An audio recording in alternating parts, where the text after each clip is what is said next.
Let's get it. 580 Sports Talk, live and direct on a Tuesday. We are with you for the next 3 hours, talking sports on the sports voice of Kansas, 580 WIBW, FM 104.9, online at 580WIBW.com, and live streaming on our video channels. Our YouTube channel is 580 Sports Talk. Our Facebook page is WIBW News. However you are tuning in, whether you're listening, watching, whatever means you are using to consume our program today, thanks so much for being part of the audience. We sure appreciate having you along here on 580 Sports Talk. My name is Dan Lucero. Spencer Dupuy will be along in a bit. Brendan Dworzynski is off today. 3 hours of sports talk before we hand it off to the Royals Baseball Network at 6 p.m. for Game 2 of the 4-game series between the Royals and the Rangers at Kauffman Stadium.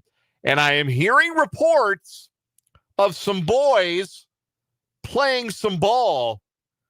The Royals now 6-1 on the homestand, 3 games over 500. They've won 24 of 38. Since the low water mark of being 7 games under 500, 40 and 47 back on July 2nd. And the Royals are very much alive in the American League wildcard chase. 4-3 winners over the Rangers last night. That's 4 wins in a row. And again, 6-7 on this 10-game homestand. They'll try to keep that momentum going tonight. 6 o'clock pregame coverage from the Royals Baseball Network ahead of a 6:40 first pitch from the K. Seth Lugo trying to get right tonight, taking on Merrill Kelly in the circle for the Rangers. We'll talk some Royals baseball today because they continue to play some ball, and they're doing so as a very different team than you've ever seen the Kansas City Royals be over the last month or so. The way the Royals are winning games, particularly offensively, is so out of character for what we thought of this year's team, but also historically what the Royals have been. So that's been a big part of it. So too has been the work of the bullpen. They have been super in this homestand in particular, on this homestand in particular, and got the job done again last night, holding on to the lead. Didn't make it easy, but they did hold on to that 4-3 lead in the late innings. Carlos Estevez now with a career-high 32 saves, leading the American League in that department. I don't mean to throw cold water on what has been a hot Royals run, but I do want to talk about that bullpen, in particular, the very back end. You've got 2 guys in Lucas Erceg and Carlos Estevez, whose job it is to protect leads, and they have done that job quite well for the better part of this season. But there are 2 things that are kind of looming that have me a little concerned about the sustainability of what we're seeing for the back end of that Royals pen. Honestly, I wouldn't expect either of those guys to pitch tonight. They have been run ragged the last handful of games in particular. So we'll talk about that. We'll talk a little bit about the Royals bullpen, and we'll look ahead to tonight's game. Once again, no Salvador Perez in the Royals lineup. Royals released their lineup about 10 minutes ago. Luke Maile will catch for a second straight night. Salvi still dealing with that illness that had him a late scratch from yesterday's lineup, though he was reportedly last night available to pinch hit had the Royals needed him. We'll see if he has similar availability tonight. So plenty of baseball on the program today, but of course, we're going to talk some football. It's been a week since we've done a 53-man roster prediction for the Kansas City Chiefs. We are coming up on their final preseason game, their only home preseason game on the schedule, Friday night against the Chicago Bears. Of course, you'll be able to hear that game on our sister station, the Big 94.5 Country, 6 o'clock pregame Friday night, 7 o'clock kick from Arrowhead Stadium. And I got to believe that barring injury, that Hayes just about in the barn. I don't think anybody's playing necessarily for a 53-man roster spot. Maybe somebody's playing for roster spot number 53. But I feel like, based on what we've seen the first 2 preseason games, have a pretty good idea of how that 53-man roster is going to shake out. So I'm going to take another guess at the 53-man roster. So we'll talk some Chiefs. We will also talk some KU football today. I did not get to go to the media grand opening of David Booth, Kansas Memorial Stadium, grand reopening, I suppose, of the new portion, which would be, I suppose, get my geography right, the west side and the north side of the stadium is what has been completed. I did not get to attend the media walkthrough today. I was invited. I couldn't go. I had to be here, obviously. So I'm a little jealous of my colleagues that did get to be there. But it's coming. Saturday, home opener. The booth reopens for business as KU hosts Fresno State. We're going to walk through the KU schedule and talk best case, worst case for the Jayhawks. And when you really look at this schedule that KU has, their ceiling is higher than you think. It really is. So we'll get into that. And speaking of my brethren covering Kansas athletics, Michael Swain is going to join the program at the bottom of the 4 o'clock hour. One of our two great guests today, Michael Swain of Fog.net, will join us for what we like to call Jayhawk Weekly. We'll get Michael's thoughts on what he thinks. He got to walk through the booth today. Check it out. So we'll get his thoughts on today's media tour. There's also some KU basketball coaching news today that if you know anything about the recent history of Kansas basketball and its relationship to a certain investigation regarding the FBI, today's assistant coach hire is extremely funny.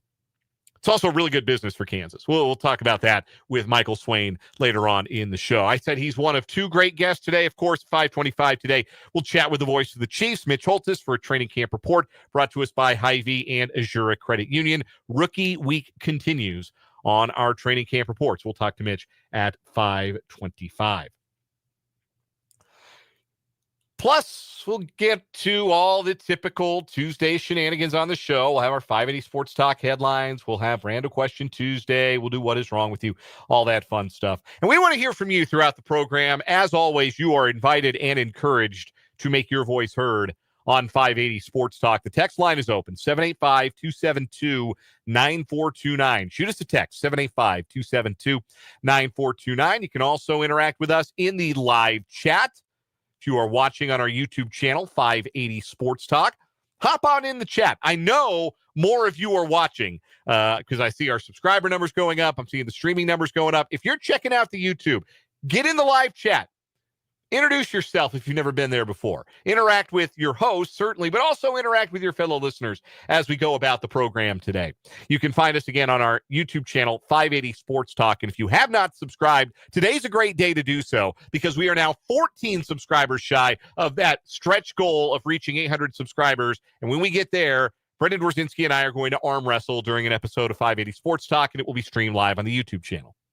So we're getting closer and closer. Every day we get closer, brick by brick, subscriber by subscriber. So if you have not subscribed to the YouTube channel yet, go do that. 580 Sports Talk. Doesn't cost you anything but a click. A hello to everybody watching in the YouTube chat so far on the show today. Mark H. is in early. Andrew's here. See Joe and Christopher. Also hello to David watching on Facebook from Texas. If you were watching the show on our Facebook page, WIBW News, feel free to hop in and leave some comments there as well. We appreciate those of you who choose the Facebook route to watch the show as well. But let's get into it. Boys are playing some ball. The Royals 4, the Rangers 3. The playoff odds for the Royals jumping, according to Baseball Reference, all the way up to nearly 24% after that win last night. Remember, they were 12% not long ago. They darn near doubled last night. Fangraphs, a little slower to adjust that far upward, but still, the Royals playoff odds improving over at Fangraphs, 17.3% entering today. The odds continue to improve as the Royals continue to win, and part of it is the entire wild card pack is coming back to where the Royals stand. And so the Royals are not only 3.5 games out of a playoff spot with last night's win over the Rangers. They are 3.5 games out of the top wild card slot because Mariners have been in a funk. The Astros got drilled last night. Everybody in the wild card chase right now, it's the Red Sox, it's the Mariners, it's the Yankees. Everybody's even. All those wild card spots same record or winning percentage. It's percentage points, but still a virtual tie with the Yankees, who I think have played a game less. So the Royals, we could talk about them being 3.5 games out of the third wild card, and that's true, but they're 3.5 games out of the first wild card. So here come the Royals, rolling at home, keeping a struggling team struggling, and winning a game in a way that has largely been foreign to the Royals, not just for the better part of the first half of this season, but really for the better part of the existence of the Kansas City Royals. See, the Royals are usually the team that finds themselves at the end of the night frustrated because they hit a whole bunch of singles and one extra base hit, and yet that didn't add up to as much in the run column as a couple of good old-fashioned dingers.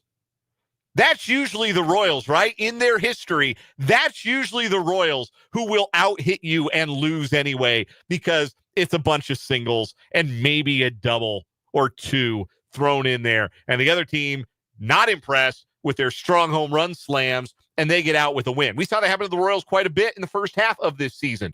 The Royals, though, have changed their stripes. These are the Blue Ridge Bombers we're talking about here. The Royals get 3 big flies, including a third leadoff home run from Mike Yastrzemski since he joined the team at the trade deadline. Vinny Pasquantino added a 2-run shot in the third. Michael Garcia with some valuable insurance, hooking one inside the left field foul pole back in the 5th inning. And the Royals were able to make it stand up in a 4-3 win. Those 3 home runs outdid a Ranger attack that out-hit the Royals 11-8, but they had 10 singles and 1 double. And the double, let's be fair about what that double was, that was some iffy defense in left field from Tyler Tolbert. And that might be unfair to call it iffy defense. He may have just lost his footing, but I think Tolbert, if he stays on his feet, probably catches that ball, even though it was pretty well struck. Flip a coin. It ended up not altering the outcome, so Tolbert and everybody can laugh about it. But that was the only extra base hit the Rangers had. So 11 hits, that's nice. Only 3 runs to show for it. The Royals beat the Rangers because they hit the ball over the fence. And that is what they have been doing more than just about any other team since July 4th. They're 4th in the major leagues in home runs. 4th. The Royals. They're crushing the baseball right now. They've been one of the best offenses after 2 months of crossing your fingers and hoping you could win every night 2-1. That these are the Kansas City Royals is a remarkable in-season transformation. And you can't just point to, well, it was an infusion of new guys who added all this power, though certainly Mike Yastrzemski has provided more of a power boost than anybody could have expected. I say this, and I don't mean to pick on a listener. And in fact, I don't even remember who it was in the YouTube comments, but I remember live on the show at the trade deadline when Mike Yastrzemski was acquired by the Royals. We were breaking that news as it happened, and the reaction of one of you in the YouTube comments, and I don't even remember who, and it doesn't matter because I'm not saying this to pick on you, but I think this was probably a widely held opinion when the Royals acquired Mike Yastrzemski. Well, that's nice, but that's not a power bat. You know, we had talked from March onward. The Royals need more thump in this lineup. They need more power. They've got to go find somebody who hits the ball over the fence. That's why they took a chance on Hunter Renfroe and MJ Melendez to start the season. That's why they promoted Jack Caglione when they did. They were dying for power. And so, yes, the acquisition of a guy like Mike Yastrzemski, who's never been a real big bopper, and this year had just 8 home runs in 96 games for the San Francisco Giants. Yeah, that didn't feel like an appropriate addition if the goal was to bring more power to the lineup. And here he is, 15 games into his Royals career, with half as many home runs as he had in those first 96 games this season, and 3 of them have led off the ball game.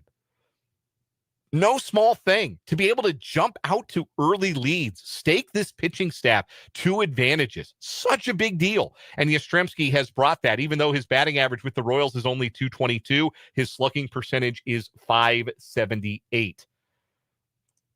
So he's been a monster and has brought more power than anybody could have reasonably expected. But obviously, it isn't just him. It's Michael Garcia setting a new career standard. It's Vinny Pasquantino setting a new career high. It's Salvi doing Salvi things. Like, it'd be one thing if we were looking at the last month and it was Witt or Perez just going nuts with the home runs, right? If it was Perez doing kind of what he did back in 21 where he had the 48 home runs, if it was something like that, or if it was Bobby Witt Jr., who you expect to get that kind of hot, and he had like 10 home runs in a month, like that would be one thing.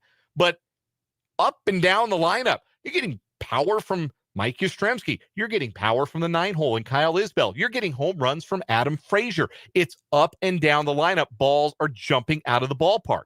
And I don't have like a real great explanation as to how this all of a sudden happened. We had talked earlier in the year. It's tough to homer at Kauffman Stadium. Maybe the ball's not carrying. Maybe it'll carry a little better when it gets warmer, a little more humid. Certainly looks like some of that is happening. But it's a remarkable transformation, what these Royals have undergone and the kind of offense they have provided. And the fact that they've needed to provide this kind of offense in a time where the Royals pitching staff has been besieged by injuries and has had to really lean more heavily on unproven commodities in the starting rotation and the middle of their relief corps. This offense has arrived right on time. So it's been fun to watch, and it once again produced a win last night as the Royals bullpen continued to shine. Over the last 6 games, the Royals bullpen has had to cover 19 2/3 innings, which that's more than you'd like in a 6-game stretch. It's if you figure your starter's giving you 6, that's 3 innings a game, so 18. You'd like to get a little more than 6 from your starter every now and again too. But a little more than 3 innings per game over the last 6. And the Royals bullpen ERA during that stretch is 1.83. And we talk about the guys at the back end. Estevez now a new career high in saves, and Urseg bobbled a little bit in the 8th, but got out of a 2nd and 3rd 1-out jam with the lead still intact. But John Schreiber's been really good in this stretch, and Angel Zerpa has been really good in this stretch. I know that Zerpa's just never going to be in the trust tree for a lot of you listening, a lot of you Royals fans. I understand. That's just life as a 4th or 5th reliever in a bullpen, is that you're never fully in the trust tree. But Zerpa's put together some really good work of late. I mentioned Schreiber. Daniel Lynch was really big on Monday night with a couple of scoreless innings, or Sunday rather, or Saturday. Sorry, it was Saturday that Lynch had the 2 scoreless in relief of Lorenzen. My mistake. But it's been really nice work from this Royals bullpen. And again, this was a team coming into the year. The expectation was that this would be a team that would go as far as its starting pitching would carry it. And it would be a team that would go as far as their stars at the top of the lineup would carry it. This would be a team that was very dependent on its best guys. And you look broadly at what the Royals have gotten from their best guys this year. I mean, Bobby Witt Jr.'s had a good year. It's been a step back from last year when he was Superman, maybe the greatest Royal individual season since George, not maybe the greatest individual season since George Brett. Absolutely that. Vinny's been a little better, more productive. Salvi's been a little worse. Michael Garcia's been a revelation. That's been a nice thing. On the mound, Cole Reagan's made 10 starts. Seth Lugo's ERA's in the high 3s. Chris Bubich is out for the year. Like, this was a team that was dependent on its best, and its best has not been up to last year's standards when they won 86 games. And yet here they are, because the depth of this team has really shown through. The bottom 4 guys in the batting order contributing on just about a nightly basis, even if it's just something to move an inning along, even if it's just Kyle Isbell getting on base twice, even if it's just extending an inning, extending an at-bat, giving your guys at the top of the order one more opportunity later in the game. Just something productive from those guys. The middle relief pitching as well as it has in recent weeks. I did not think we would be sitting here and talking about the Royals' depth being the key to a playoff push, but that's where we are. Credit to the team. Credit to J.J. Piccolo for adding a lot of these guys midstream. Credit to Matt Cotrero for keeping things in the road after June went pear-shaped. And the boys are back to playing some ball. And I think they are very much alive in this wild card race if they continue and finish strong on this homestand. We said at the beginning they had a 10-game stretch of this homestand where probably needed to go 7-3. Well, they're one win away from doing that. And then who's to say 8-2 is not in play? Who's to say 9-1 isn't in play? The Rangers, I give Texas credit. They've got some tough outs. They've got some veterans, but that's just not a real good baseball team right now. It's not a real good bullpen right now. And the Royals have to take advantage, have to finish this homestand strong because they're going to put themselves in a really, really good spot. They keep playing like this. It's been fun to watch, and it's been very out of character. So in the Royals' history, they're the team with 10 singles and a double and losing by the long ball. It's fun to see it in reverse. We'll get your thoughts on the text line, 785-272-9429, and in the YouTube chat. We'll take a break, come back. It's a little bit of cold water poured on this, unfortunately, but I do want to talk about the bullpen and a little bit of a concern about the back end right now. Got a 53-man Chiefs roster projection coming up in a bit. We'll continue our Chiefs countdown to kickoff this hour as well. Talking KU football later on. Michael Swain will join us. Mitch Holtis will join us. We are jam-packed today. I know I say that all the time because it's true all the time. Thanks for being with us here on 580 Sports Talk. We're back after this.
3:31 on 580 Sports Talk. Just getting started on this Tuesday. Two guests today, Michael Swain for Jayhawk Weekly, 4:35. Mitch Holtis, voice of the Chiefs, for a training camp report at 5:25. Some thoughts on the Royals from the YouTube chat. Again, you can watch us on YouTube, 580 Sports Talk. And some thoughts I want to get to from the listeners. Joe in the YouTube comments: I was underwhelmed by the Royals' moves, but must admit the new players have kind of changed the culture. Adam Frazier's vibes have been worth, like, I don't know that you can give a guy a win above replacement just on vibes, but credit, number one, the Royals leadership for recognizing, hey, we're missing an element in this clubhouse. We're missing something. Credit the front office for understanding that and being willing to go and address it. And credit Adam Frazier for A, being an awesome hang, and B, contributing offensively in a way that was pretty unforeseen since returning to the Royals. But yeah, really good additions. Like Randall Grichuk's been on winning teams. Mike Yastrzemski's been on winning teams. Those guys know what it takes. Those guys understand playing in important games in August and September. So, yeah, I think those have been really valuable additions for the Royals. I think that they can be really pleased with what they added on the offensive side of the ball. Andrew leads into what I want to talk about here, talking about Carlos Estevez, who's got 32 saves to lead the American League after he polished off the Rangers 1-2-3 last night. Says Estevez for Rolaids Relief Man of the Year, if that's still a thing. It's not. They have the Mariano Rivera Reliever of the Year award, I believe. The Rolaids Relief Man of the Year is a bit of an anachronism, but they do have a Reliever of the Year that has been handed out since 2014. And in the American League, it is the Mariano Rivera Reliever of the Year. Here's a fun fact. First one to win that award, Greg Holland in 2014. In the National League, it's the Trevor Hoffman Reliever of the Year. So in case you did not know that, now you know. There is an official Reliever of the Year, and it is no longer sponsored by an antacid, which was a really funny thing to sponsor an award for a relief pitcher, because goodness knows there have been a lot of relievers out there that make you reach for the antacids over time. So Estevez with 32 saves and got the job done last night. Little bit of a hiccup earlier this month, but he's been much better his last couple of times out. Those guys have been ridden pretty hard in the back end of the bullpen. Estevez has pitched 4 times in his last 5 games, back-to-backs, including the last 2 games. Lucas Erceg, same deal. He's worked 3 times in the last 4 games. Did not exactly have an easy, breezy 8th last night, because not every relief appearance is created equal. Sometimes you go out there in a 6-run game and you get yourself a nice, easy 1-2-3 on 8 pitches, and you don't even probably break a sweat with one of those. And sometimes you come in a 1-run game, or like Erceg in a 2-run game, and immediately you've got problems. You've got second and third because Tyler Tolbert slip started on that drive by Corey Seager, and you've got second and third, the tying runs in scoring position with 1 out for the 4 and 5 hole hitters in the lineup. That's a different kind of stress and a different kind of pressure. And Erceg managed it fine. He got a couple of ground balls, got some tricky hops on those ground balls, but they were fielded adroitly by Michael Garcia and Vinny Pasquantino, and got out of the inning without any harm done. Or any change in the score, I should say. Change in the lead, I guess, is more accurate, because he did give up the run. So you look at just the raw numbers for Erceg and Estevez, and they're pretty good, right? Like, both guys are carrying ERAs you like to see. Estevez on the year carrying an earned run average of 277, and Erceg's earned run average is 255. And both guys do things you like to see relievers do. Number one, they throw really hard. That always helps. Estevez in particular looks like he's picked up a tick on his fastball as the season has gone on. We're seeing a little bit more 97. I think I saw 99 the other day from the big fella. He can run it up there like that. I think earlier in the year it was a little bit more 94, 95, and sometimes it takes a veteran reliever some time to really ramp it up. Erceg can touch triple digits. He get up 98, 99 pretty routinely too. So these guys throw hard, They keep the ball in the ballpark. Neither guy averaging more than a home run per 9. 5 homers in 55 and a third off of Estevez. Only 2 homers in 53 innings against Urseg. That helps. That helps when you keep the ball in the ballpark. It's just one thing that's bothering me. They're not missing bats. They don't put people away. I've said it dozens of times on this radio show that I have trouble fully trusting a relief pitcher who cannot get me a third strike. And last year, Lucas Urseg could get you a strike 3 at an elite level. 10.5 strikeouts per 9. He was one of the best in baseball when it came to getting punch-outs. I do not know why he cannot get one this year. I do not know how it is that Lucas Urseg, who, like, visibly, it's the same stuff, like changeup, slider, big fastball. It doesn't seem to me like anything has backed up. He's not throwing any less hard, but he's only striking out 7 guys per 9. And for a relief pitcher, that's like mediocre. Estevez, not a whole lot better. 7.5 strikeouts per 9. It feels a little bit like what's the device in screenwriting? Chekhov's gun. Like if you see the gun, then you know it's going to be fired at some point. If you see a gun on screen, you can expect that it will be fired. A lack of strikeouts feels a bit like a Chekhov's gun, and not in a good way for the Royals bullpen. It feels a bit like this is something that's going to bite them. Or maybe not, because, again, if you want to survive in a time where you're not missing bats, the way you do it, don't give free passes. And Estevez and Urseg have good command. Don't walk an inordinate amount of guys. Urseg below 3 walks per 9. That's outstanding for a relief pitcher. Don't walk guys and keep the ball in the ballpark. If you do those two things, you can maybe overcome the third thing. But, man, wouldn't you have felt a lot better at 4-2 with 2 strikes on Wyatt Langford if Urseg could have put him away? And instead, he gives up a 2-strike hit. And I want to say he got to 2 strikes. I should double check this. I want to say he got to 2 strikes on Tellez with runners at second and third. And Tellez will strike out. He did. He got to a 1-2 count on Tellez. And Tellez hit the ground ball to third base that drove in the run. But those are strikeout spots. You need the K in that spot, especially if that's a 1-run game.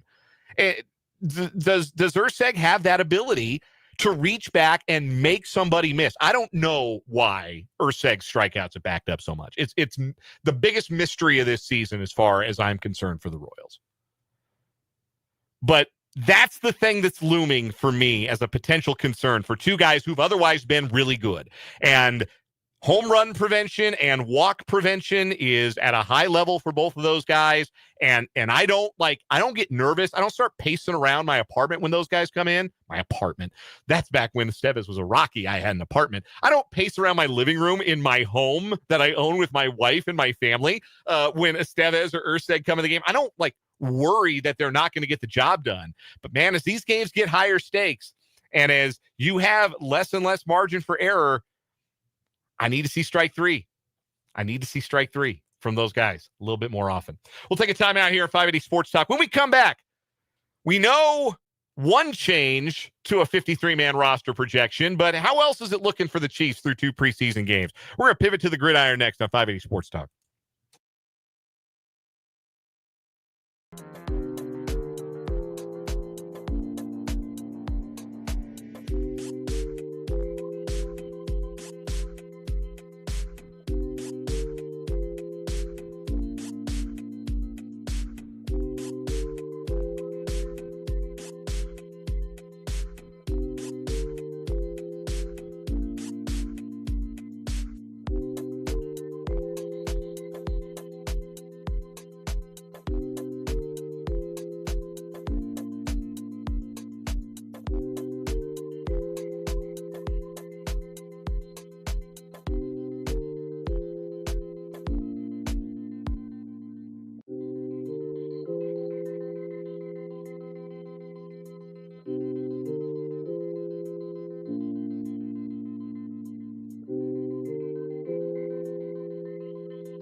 3:43 on 580 Sports Talk.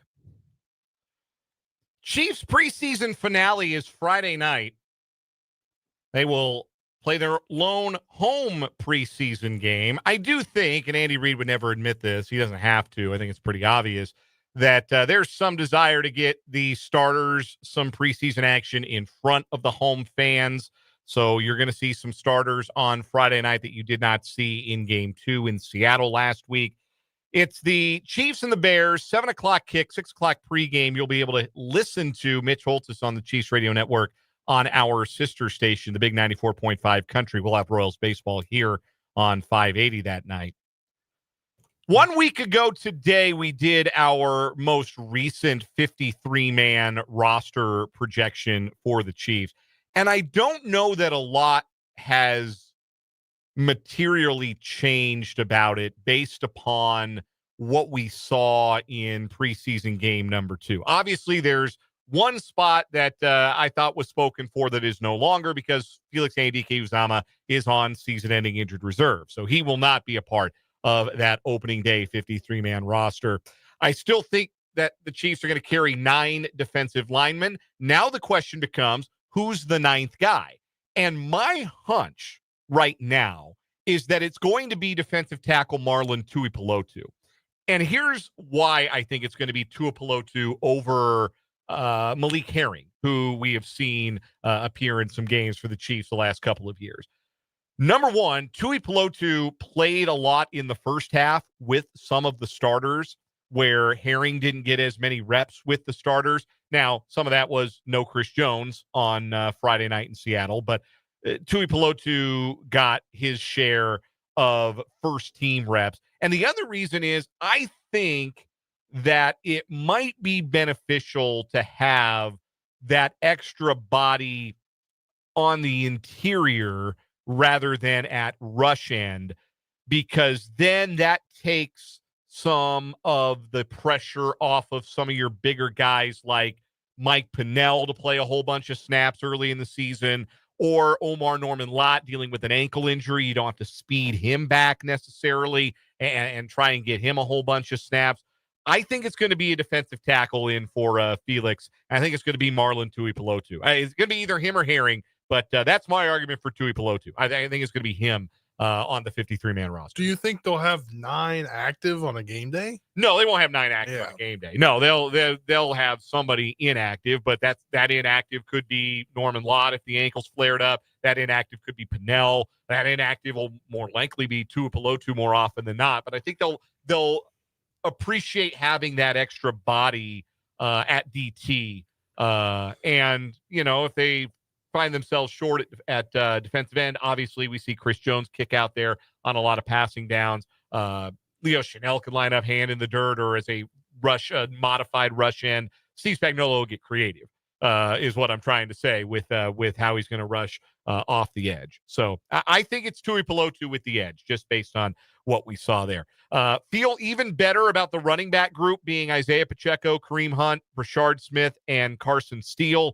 I think Smith is very clearly ahead of Elijah Mitchell. He certainly outperformed Mitchell on Friday in Seattle. And Carson Steele, again, reps with the ones. Those are very telling. If you are out there playing with the starters, that means that you are probably being considered for a 53-man roster spot more strongly. So right now, I think that's the mix. Could the Chiefs, as we've speculated about really throughout the last week and change here, still be looking to add a veteran running back or a more specialized third down back after cut day?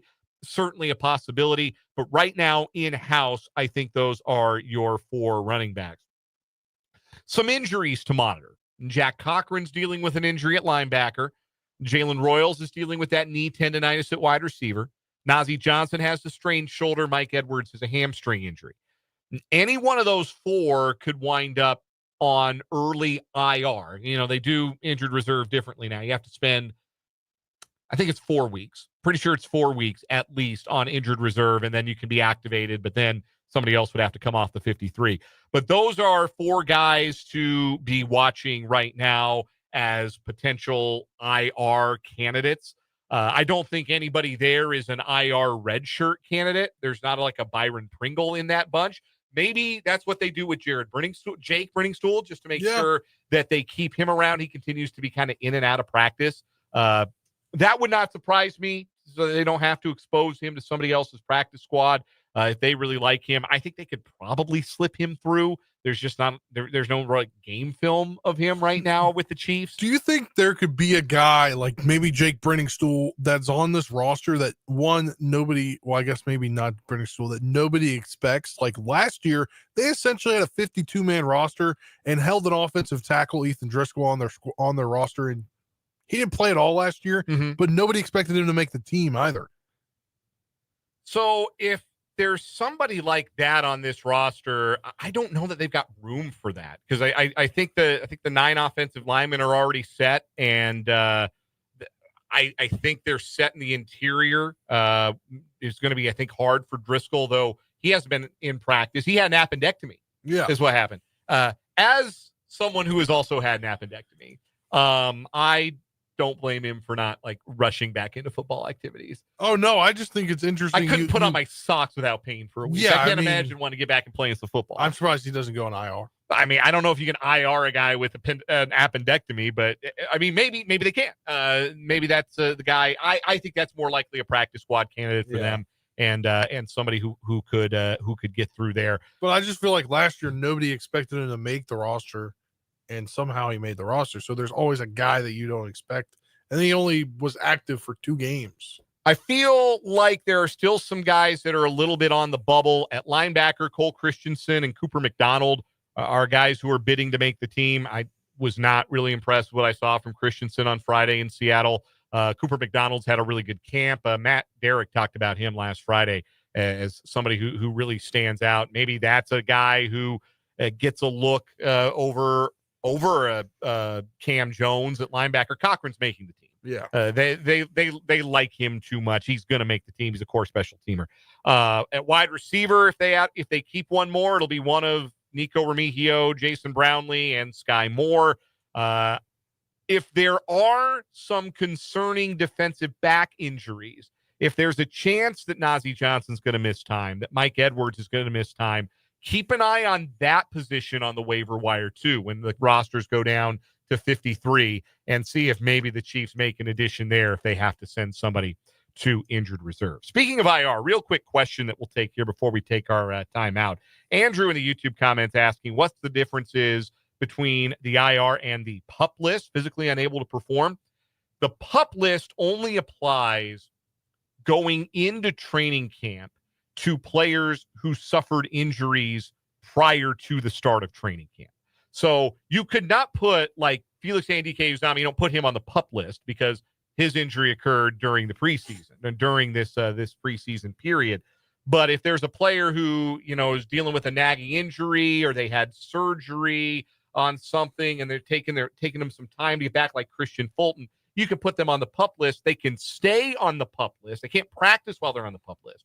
They can stay on that and then be transferred to the injured reserve once the season begins. Yeah, or you can, I'm pretty sure you can, if you're not off by a certain date on the PUP list, you automatically go to you decide if it's short-term or long-term. But if you're on the PUP list past a certain date, you can't be active for week 1. Yeah, you move to what's called the reserve PUP list, and then you stop counting against the active roster, and you have to miss at least the first 4 games of the season. So that is the difference. That is why that is why you have the IR, and the PUP is for the prior to training camp injury concerns. We'll take a break, come back. Our Chiefs countdown to kickoff continues with a salute to the best QB4 in the business. That's next on 580 Sports Talk.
We are 17 days shy of the Kansas City Chiefs 2025 season opener in Brazil against the Los Angeles Chargers, which means we continue our Chiefs countdown to kickoff with number 17, the best number 4 QB in the business, though I'm sure some Browns fans and Coach Prime stands would disagree. Chris Oladokun wears number 17 for the Kansas City Chiefs. It's not a bad gig if you can get it, being the practice squad quarterback for a dynasty, knowing that, I don't really have to worry about competing for a job because I'm not going to be as good as Patrick Mahomes, but I get to watch him every day. I get to learn from him, and I get to simulate all the athletic quarterbacks in the league in scout team. And I get to just be in the room with him, be his buddy essentially during quarterback meetings. Worse lots in life than the one that Chris Oladokun has ended up with. He is, what is interesting is that he's never given it a whirl in the UFL. We've never seen him have a crack at quarterbacking the Houston Roughnecks or the Arlington Renegades or whatever. But he has been hanging out on the practice squad, did make his NFL debut against the Broncos last year, and not a bad outcome for a guy who was the 241st overall pick in the draft. Can you name the team that drafted him? It was not the Chiefs. It was the Panthers. It was the Pittsburgh Steelers who drafted him out of South Dakota State. Chris Oladokun, he's got number 17 now. And that's our Chiefs countdown to kickoff. We'll take a timeout here on 580 Sports Talk. When we come back, we're going to talk about KU football. We're going to talk Michael Swain, Fog.net, part of the 24/7 Sports Network. And we're going to do What Is Wrong With You. That's all coming up in the 3 o'clock hour or the 4 o'clock hour of 580 Sports Talk.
Let's get it. Hour number 2, 580 Sports Talk. On this Tuesday afternoon, Dan Lucero, Spencer Dupuy hanging out with you until 6 o'clock on the Sports Voice of Kansas, 580 WIBW, FM 104.9, online at 580WIBW.com, and in living color, our YouTube channel, 580 Sports Talk, our Facebook page, WIBW News. You can check out the video stream live and archived if you missed past episodes. Or if you're just joining us on there and you want to start again, just drag that cursor back to the beginning and watch the show on an hour delay. You're allowed. You can do whatever you want. Just as long as you please subscribe to the YouTube channel. Again, the name of the YouTube channel, 580 Sports Talk. The stretch goal is 800 followers. We get there, and myself and Brendan Dworzinski are going to arm wrestle for your entertainment. And like I was saying yesterday, very glad that is not scheduled for today.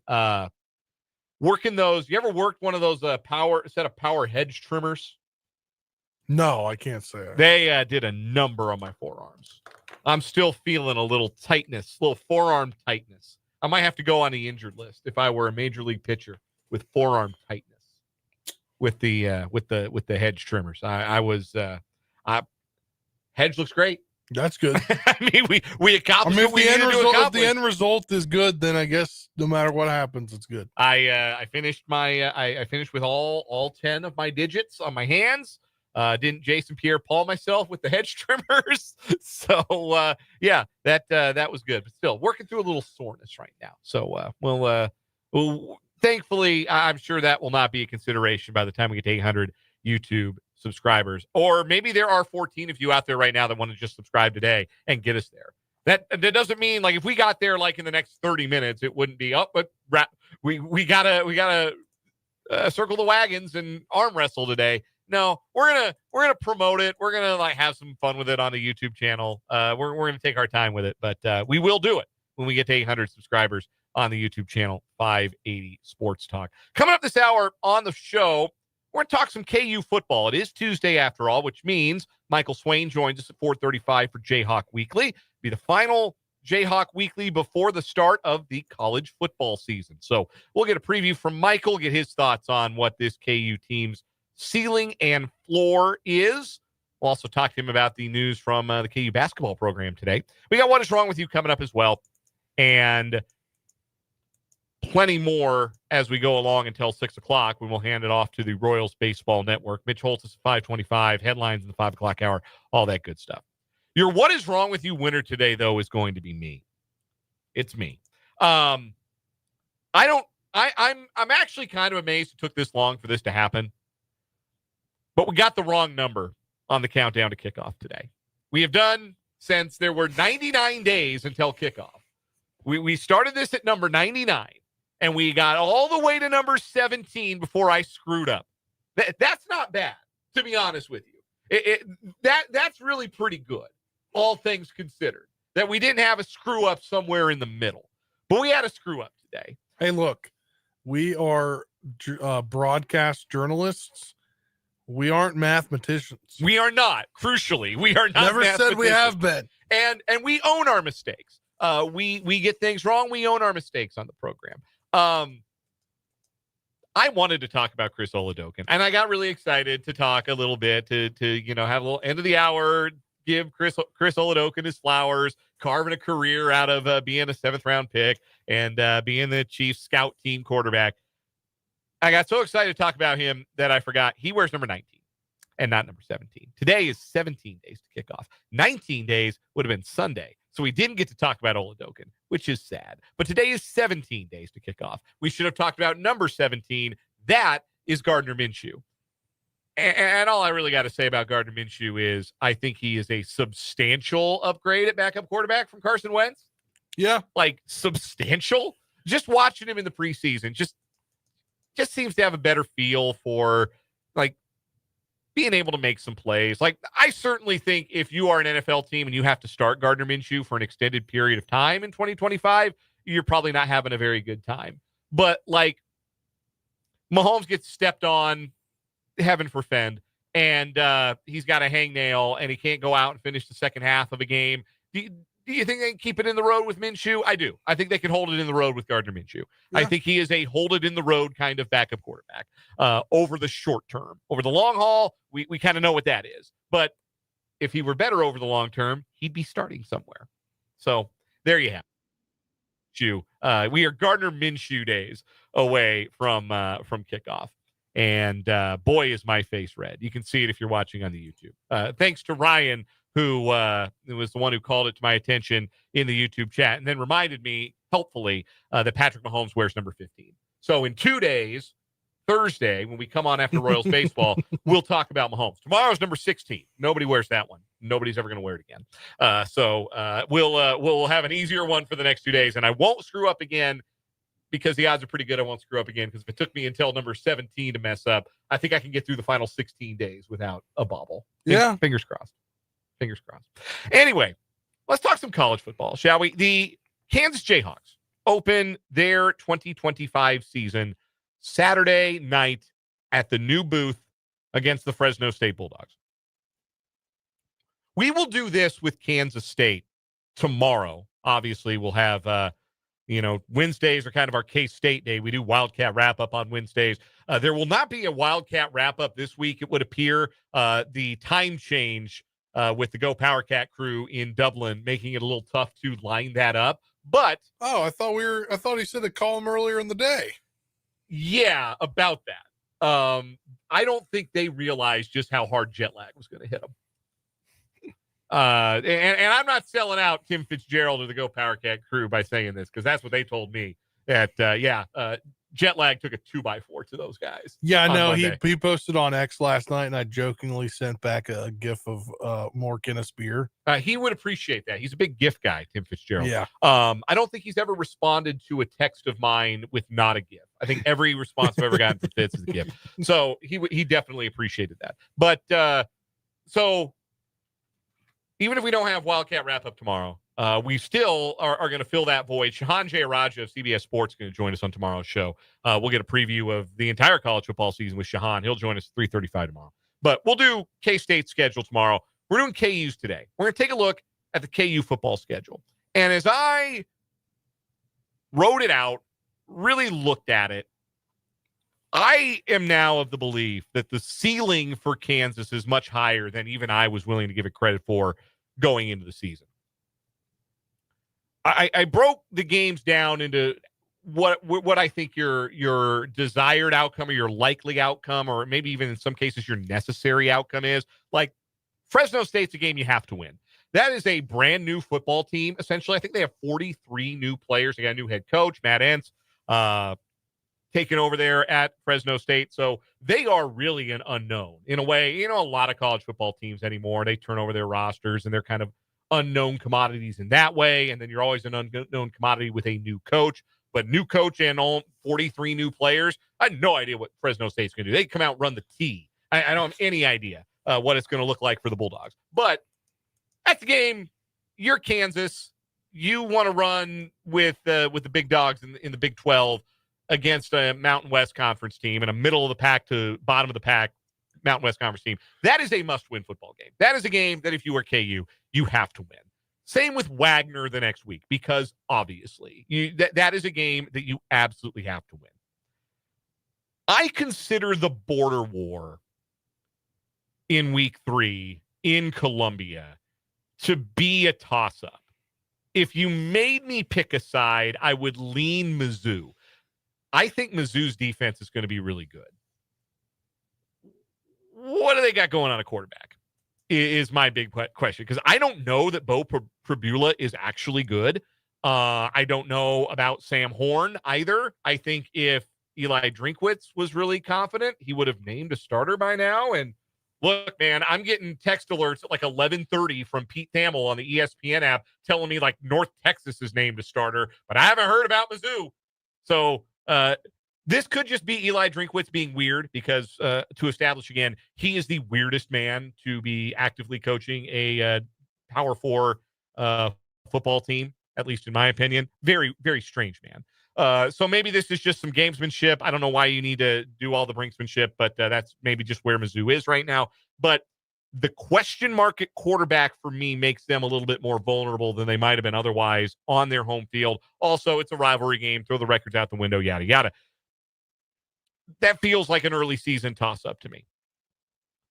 The first two Big 12 games for me are must-win games for KU. Those are home games against West Virginia and Cincinnati. I don't think either of those teams is particularly good. I think West Virginia has a chance to be really bad. I think Cincinnati is a very mediocre football team. For me, those are must-win games for Kansas.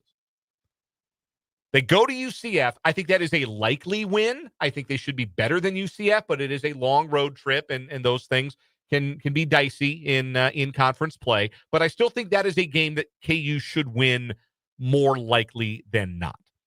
They go to Tech the next game. I think that is my first likely loss of the season. I still have some lingering doubts about Texas Tech. They just lost their number one running back, Quentin Joyner, for the season, tore his ACL in practice. That's a huge blow. I still don't know if Baron Morton's really that guy. They're going to be nasty on defense, and it's always tough to go win at Lubbock. I'm still thinking that's probably a loss for Kansas. A likely loss is how I would categorize it. But still, I think some questions that we don't know the answers to for Tech. Home against K-State. I have that down as a likely loss because it's KU playing K-State. And history. Yes, like you have to be on the side of history until KU proves otherwise, that they can in fact go out and beat K-State. Then I will not believe that they can beat K-State, because they had K-State dead to rights last year and they lost that game. Dead to rights and they lost that game. They had the ball and good field position with like 3.5 minutes to go and they blew that game. So that is a lean loss for me. I think it is not. I don't feel as much that it will be a loss as I do feel that the Tech game will be a loss, but I still feel it is probably a loss for KU. Oklahoma State at home is a must-win, not just in the context of the two tough games that come before, but also I think there's a decent chance Oklahoma State's the worst team in the conference. So that is a must-win. You've got to beat the dregs of this league, at least the projected dregs, on your home field. At Arizona, I think Arizona's pretty bad. That might be, if things go pear-shaped for Arizona this year, that could be like an interim coach coaching by the time KU gets to Tucson, if it goes real bad for Brent Brennan in year 2. That, to me, is a likely win. I file it the same way I would file the UCF game. To me, that is a game where you are better on paper than that team, but it's a road game, difficult environment, different kind of environment, stuff happens. I think the trip to Ames is probably a loss. I really like Iowa State this year. You guys know that. I projected them to go to the Big 12 championship game. I don't think Kansas is going to go to Ames and win, especially after they beat them at Arrowhead last year. The finale at home to Utah, I view that as a toss-up as well.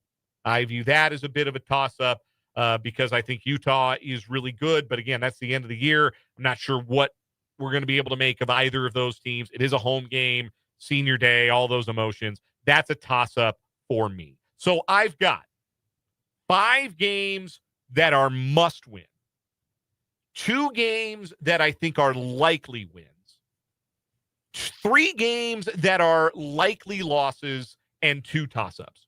So on the low end there, the low end bowl eligibility for this team, that to me is the floor, 6-6 with this schedule, with the favorable home games in league play, with a chance to come out of the gate 4-1 at worst and 5-0 with a win over Mizzou at best. If they're 5-0 coming out of Cincinnati, going to UCF with a chance to get to 6-0, look out. Be huge. Look out. Do you disagree with the characterization of any of those games? Do you see any of those as maybe more likely a win or more likely a loss than I do? No, I mean, I think you're right there. I think you have to lean loss against K-State in the Sunflower Showdown because history dictates you to do that. And I think it by the end of the season for the Iowa State and the Utah, those are kind of harder games to predict, right? Somebody could get injured, some things could happen. But if you're predicting right now, you got to go Iowa State, you got to lean loss, and Utah, you don't know what's going to happen at the end of that season, so you got to go toss. I'm pretty much right there for you. I do think with Mizzou not really naming a starter, I think that makes it the toss-up to me. I think it could be a likely loss if they had a good starter. Yeah, if you felt maybe a little better Yeah.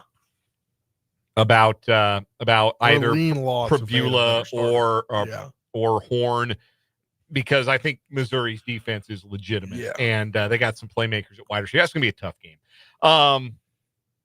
But again, rivalry game. You never know. And it could be a substantial KU advantage at quarterback. Like, Mizzou just might not have a guy. If they feel like they had a guy, we'd know by now. Anyway, so the low end for me is 6-6, 7-5. The high end, there's more ceiling here than I thought. Like, let's give them one of those toss-ups, and let's say they swing one of those likely losses back into the win column.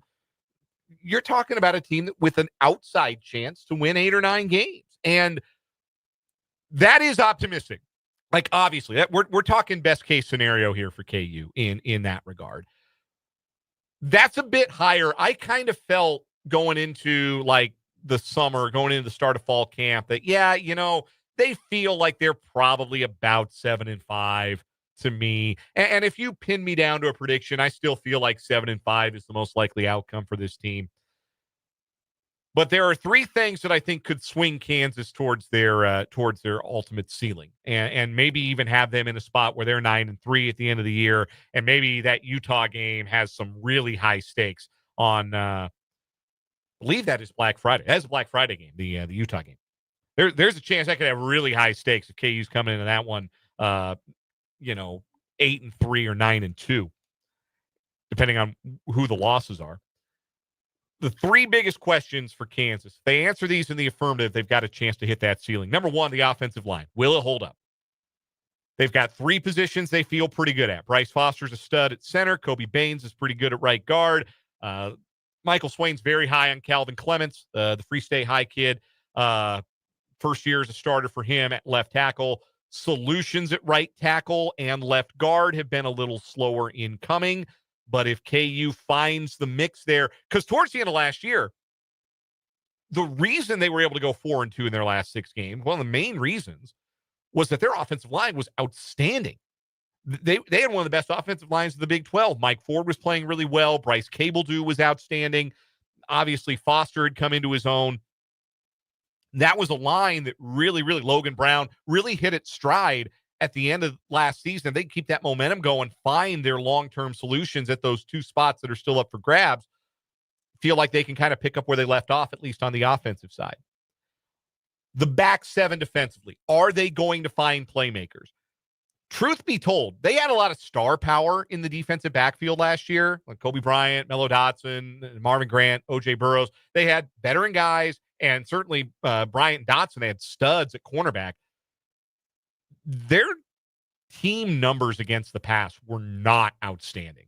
It is not going to take a lot for KU to be about the same or even a little better in the defensive backfield. If some of the guys, if the Dye brothers or Lyric Rawls are upgrades for this team, they got nothing but new faces back there. But if they're a little bit more assignment solid, if they can find somebody to replace some of that playmaking ability that Bryant and Dotson had. And then the linebacker spot. Lance Leipold's been really enthusiastic about the linebackers. Michael Swain, who we'll talk to in a little bit, has really liked what he's seen from the linebackers in camp. Can they find those playmakers in the back 7 on defense? And then the last factor, and probably the biggest one, we have to talk about Jalen Daniels and the big mistake. Can he avoid the killer turnover? Can he avoid the interception, which he could not do last year? He threw 12 picks last year. And a lot of them were in big spots, killer spots that were really costly early on, especially for Kansas. So what Jalen Daniels are we getting? Even if we don't get September 2022 Jalen Daniels, which was like unbelievable, like Heisman Trophy level stuff. Even if that's not who we get, even if what we see is more like what we saw in the second half of last season, that's going to be excellent. That's going to help this offense along, because last year the juice came from Devin Neal. Neal was the big play guy. Neal was the rock. Neal was steady. You leaned on him to make the big play, convert the third down, get in the end zone. You leaned on number 4 to make those things happen if you were Kansas. Well, you don't have him anymore. And I don't know, even though I like Daniel Highshaw a lot, like LaShawn Williams a lot, neither of those guys is Devin Neal. So now it's JD6 who is the guy you are leaning on offense. How does he handle that? How does he handle being the guy who has to make the important plays? How does he handle being the guy that has to take care of the ball, that is the focal point, that is going to be the reason this team sinks or swims? I think he'll handle it just fine. As a veteran who's played a lot of college football, I think he's ready for it. I think he's excited about it. And that's why I think that the ceiling for this Kansas team is a little higher than maybe people outside of the Sunflower State really realize. It's that combined with, let's be frank, a fairly soft, on paper, Big 12 schedule that's going to give this team a chance to maybe get back to that 8-9 win level that they were at 2 seasons ago. We'll take a break here on 580 Sports Talk. When we come back, it's What Is Wrong With You time at 580 WIBW.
It is What Is Wrong With You time on 580 Sports Talk. 2 new stories competing today, trying to take down our current weekly champion. 40-year-old man who got stuck in a tube slide at a playground. Very simple story. 40-year-old man thought he could get down a tube slide at a child's playground, and he could not. He was stuck for 30 minutes. I meant to. We have the actual picture of it. I meant to find the picture of Homer Simpson getting airlifted out of the water slide and use that as the graphic on the YouTube channel, 580 Sports Talk, instead. But I forgot. I was derelict in my duties. But Yeah, when he got stuck in the water slide, they had to get a crane, and then everybody booed him. There's never been a better television show than The Simpsons. Just, I'm sorry if you disagree, but you're wrong. Here it is. There it is. There's Homer getting airlifted out of the tube slide. That's what happened to this guy. That's what happened to this 40-year-old man, except they didn't have to take him by a crane at a crowded water park. Thankfully for everyone involved. All right, we got 2 news stories today. I will go first. We're going to Florida for my story today. We go to Homosassa, Florida, Citrus County. 79-year-old George Seeley Crandall III. What a name. Has been found guilty of possession of meth and possession of drug paraphernalia, and is receiving a 5-year prison sentence for drug possession. So here's what happened. Back in November 2024, the Citrus County Sheriff's Office received multiple calls from Crandall, who claimed that there were 7 people, 2 dogs, and 1 cat taking his possessions inside his mobile home. Deputies responded twice, but found no one else inside the residence.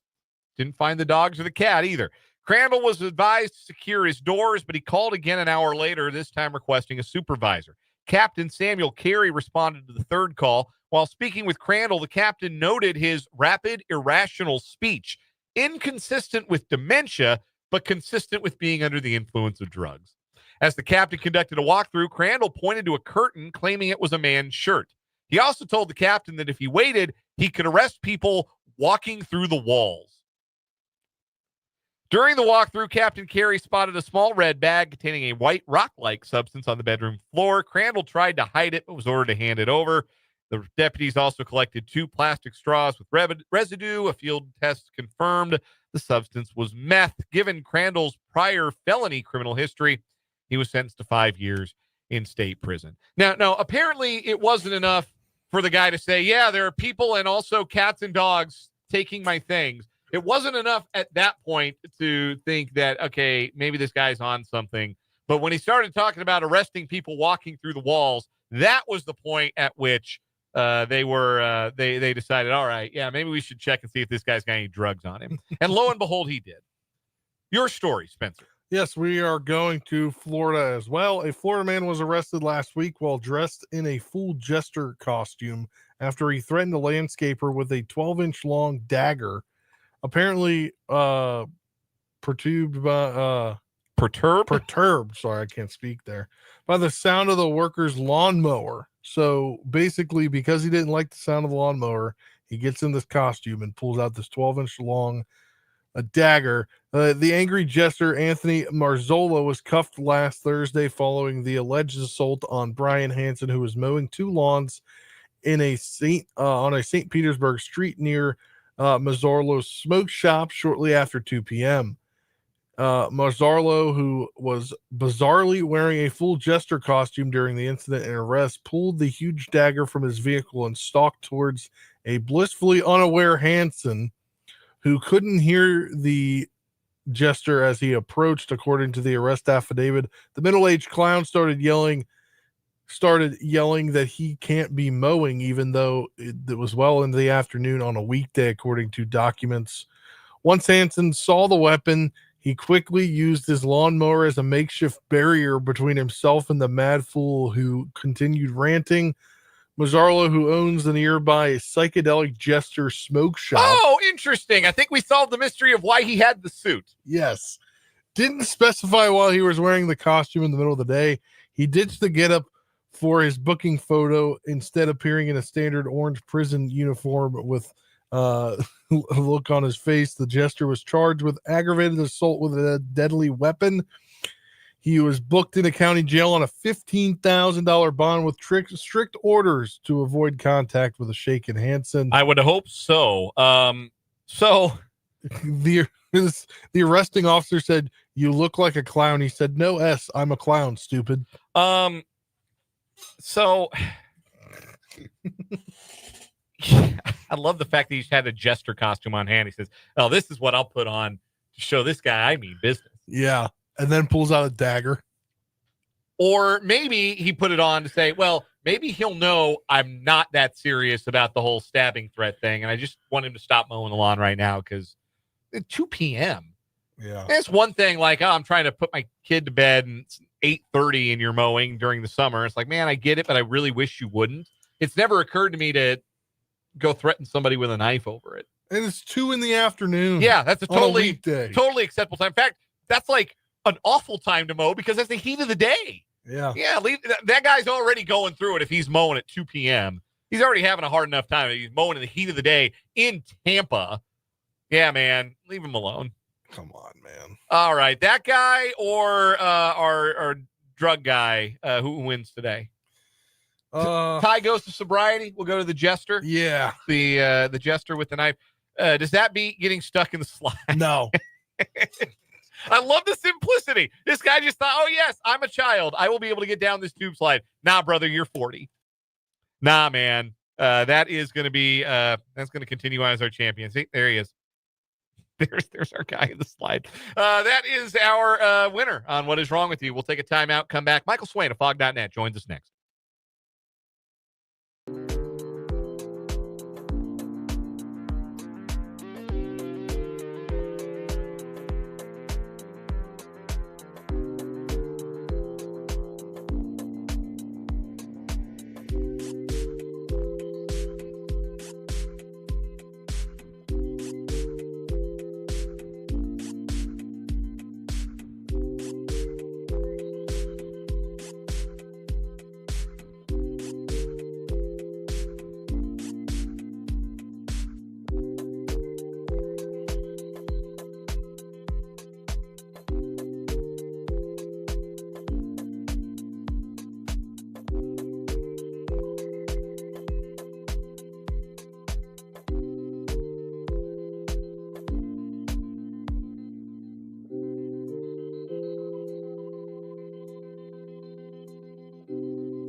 We are joined on the Fleming Place Wine and Spirits Hotline by Michael Swain of Fog.net, part of the 24/7 Sports Network. Michael joins us every Tuesday at this time on 580 Sports Talk for Jayhawk Weekly. Michael, I didn't get to go. I had a radio show to host, but how was the walking tour of the new booth today?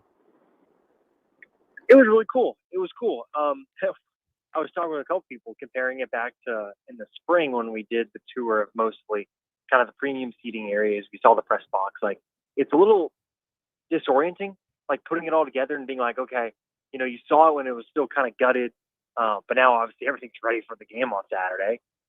It was different, but I think overall, man, it looks really cool. I think you may ever walk on the concourses. I think, you know, the top deck specifically I think it is done really well. A lot of cool artwork around there that kind of encapsulates some of the history of KU football, and just kind of the university overall. But yeah, overall, I'm fired up for fans to be able to get to go experience it. Obviously, the East Side still needs to get done eventually, but that's one of those where I think even for fans that are seated on that side, like being able to still go walk around and kind of see everything, like I'm really fired up for KU fans. And you look at kind of the different viewpoints of, I tried to go up to as high up as I could go. And even then, you go to the kind of the top rows and it's still a really good sight line. You don't feel like you're really too far away from the action. So, yeah, overall, like it's going to be really cool on Saturday for KU fans to experience it. And then obviously, for it to feel like a home field advantage again for KU, which obviously it's been a while since that's been the case. The rubber meets the road for the Jayhawks on Saturday. Fresno State coming to town. What are you, Michael Swain, most fascinated to see unfold in the first 60 minutes of KU football this season? Yeah, I think the defensive side of the ball for me is the more interesting side, just because you've got a first-year play caller. And I don't think KU can just run out and go run its 4-2-5 and go vanilla and just blow Fresno State out. Like, I think KU's going to have to show some stuff defensively, especially in the run game, because listening to what the buzz has been in Fresno State camp, right, they're going to try and be physical. They feel good about their running backs. And that's something they're going to try and do, is really slow the game down. And so KU's run defense is going to be tested on Saturday. And I'm really interested to see, hey, we've heard plenty about the linebackers and how KU likes what they have. Can those guys go out and make the plays needed? The defensive line depth, right? How does that show itself over the course of 4 quarters? So I look at this game, and I think the defensive side of the ball is more interesting to me. Obviously, offensively, you want to see Jalen Daniels go out, have a clean game, no interceptions, good decisions. You want to see guys like Daniel Highshaw or a wide receiver, Emmanuel Henderson, Cam Pickett go out, have solid games, show some flashes. But for me, like when I look ahead to this season for KU, I think we have the chance to learn a lot more about KU defensively than offensively. And so that, I think, is going to be the part of the game that I'm most focused on. Michael Swain of Fog.net joining us on the Floating Place Wine and Spirits hotline. This is Jayhawk Weekly here on 580 Sports Talk. It's really hard to say because we just don't know anything about this Fresno State team. They got, I think it's 43 new players, got a new head coach and bad ends. But as you evaluate this game, where do you think Kansas has the advantage that should tell the tale? Just beyond the idea of its Big 12 athletes against Mountain West athletes, where do you think Kansas can really press an advantage in this matchup? Well, I think defensive line for KU is going to be a place where they've got to take advantage. You look at Fresno State, they're starting a true freshman left tackle. Now, granted, the kid is a good recruit. So, like, it's not you're just rolling out here with a kid that should be playing JUCO. Good player. But still, he's a true freshman. And how many times we've heard Lance Leipold talk about guys in the trenches needing at least a year to redshirt. And even then, they really aren't reaching their physical potential until their third year in the program. Calvin Clements is a great example of that, right? You saw some of the physical traits he had when he started in the Guaranteed Rate Bowl. But where was he lacking? The physicality department. And so KU, you look at what KU can bring out in defensive end with Justice Finkley, Alex Bray, Leroy Harris, guys that are physical. And I think that's an area of the game where KU's got to be able to get after it. I think, you look at E.J. Warner in his career, been a high turnover guy, right? Double-digit turnovers in each of his college seasons. You got to be able to put some pressure on him, make him feel it. And if you do, he's going to throw you the football, right? Just his career in college football has shown you he's going to give you chances, and you got to be able to take advantage of it. So I look at KU's defensive line versus the offensive line of Fresno State. I think KU should have an advantage there. And then, if you're asking me to go away from the cliched, KU's going to have better athletes. I just think offensively, some of the creativity that KU's going to have against a defense that's in its first year on a defensive coordinator, they're still trying to learn the scheme. I think it's something where KU should be able to, even if KU goes generally somewhat vanilla, KU should be able to offensively be able to move the ball against this Fresno State defense. Taking the broad view with the hay just about in the barn for the start of this 2025 season, as I went back and looked through the schedule for Kansas, I really feel like the floor for this team is bowl eligibility. Given their schedule, given who they play, where they play them, this is a schedule that sets itself up where they ought to at least win 6 games, and that their ceiling might even be a little bit higher, might even be towards 8 or 9 if they can pull off an upset or two. Where do you see the ceiling and the floor for this Kansas team based on the schedule? And which game on the schedule do you think will be the biggest pivot point? Is it Mizzou early? Is it the Sunflower Showdown? Where's the big pivot point on this schedule? Yeah, so floor, I think you're right, 6-6. Like, if KU doesn't make a bowl game this year, I mean, something has gone terribly wrong, and there are going to be some serious questions that have to be asked. Because of, you look at the quarterback position, Jalen Daniels being back, KU has talked him up, talking about how good of a camp he's had. If KU doesn't get to a bowl game, that means the quarterback position was not as good. And that'd be a big issue. So, yeah, I think 6-6 floor. Look, I mean, if you want to get really frisky, you can look at the schedule, and I think you can find 10 wins. Now, you're going to have to look at some of those pivot points, like you said. I think Mizzou early. If KU is able to go into Columbia and win that game, not only the confidence side, the mentality side, that's just going to help KU so much, right? The fact that you're going to go and play the team that's going to have the most talented defense you're going to face all year, right? I think that's what KU is going to face in Missouri. If KU's offense is able to move the ball, win that game, you're looking at that offense and saying, okay, you should be able to put up points against anybody. And then defensively, if KU is able to match the physicality of Mizzou's offensive line, well, you're feeling pretty good about the front seven all of a sudden. So I think Mizzou early is a big, big game for KU. If they lose it, I don't think it's the end of the world. You got a bye week to recoup, then you play West Virginia. Now, I look later in the season, and I do think the Sunflower Showdown is another one of those opportunities, because you look at the games that come after it, and they're manageable games. Oklahoma State at home, they're going to have a first-year starter at quarterback, right? That's a game, if you told me KU is playing a first-year starter quarterback, do you like KU's chances? I'm going to say yes, especially with the game being at home. And then you go and play, I believe it's Arizona after that. I don't have the schedule in front of me, but you play Arizona on the road. I mean, the whole fan base at Arizona could be in revolt mode by that point, depending on how the season goes for them, because, things are not going well with Brent Brennan. And so you look at the back half of that schedule, and then there's some manageable games before you get into playing, Iowa State, and then you play Utah to end the year. So, look, I think if KU all of a sudden can go in and beat Missouri, that's going to give them a huge bounce going into kind of the start of Big 12 play. And let's say they lose to Missouri but beat K-State. Again, that's another bounce going into the final portion of the schedule. And so I do think if you really want to get really rose-tinted glasses, everything's going to go perfectly to plan for KU. Everyone's going to play to their ceiling. Like, this is a team that I think could win 10 games. In reality, it's probably a 7-win, maybe an 8-win team, because not everything's going to go your way. That's not how it works in college sports. So I think you're looking at it feeling like a 10-win team. If everything breaks right, I think 6 wins if things don't necessarily go KU's way. And I think the answer in the middle is probably this team's going to go 7-5, maybe 8-4, and there are going to be some bumps in the road and ups and downs, because that's just what it's like in the sport. So regardless, it's going to make for an interesting season, and that is going to be an exciting aspect of things in and of itself. Michael Swain of Fog.net joining us here for Jayhawk Weekly on 580 Sports Talk. Call your shot here, Michael. Who will be the leading rusher and the leading receiver for the 2025 Jayhawks? All right, leading rusher. I think Daniel Highshaw is going to get the carries to be the leading rusher.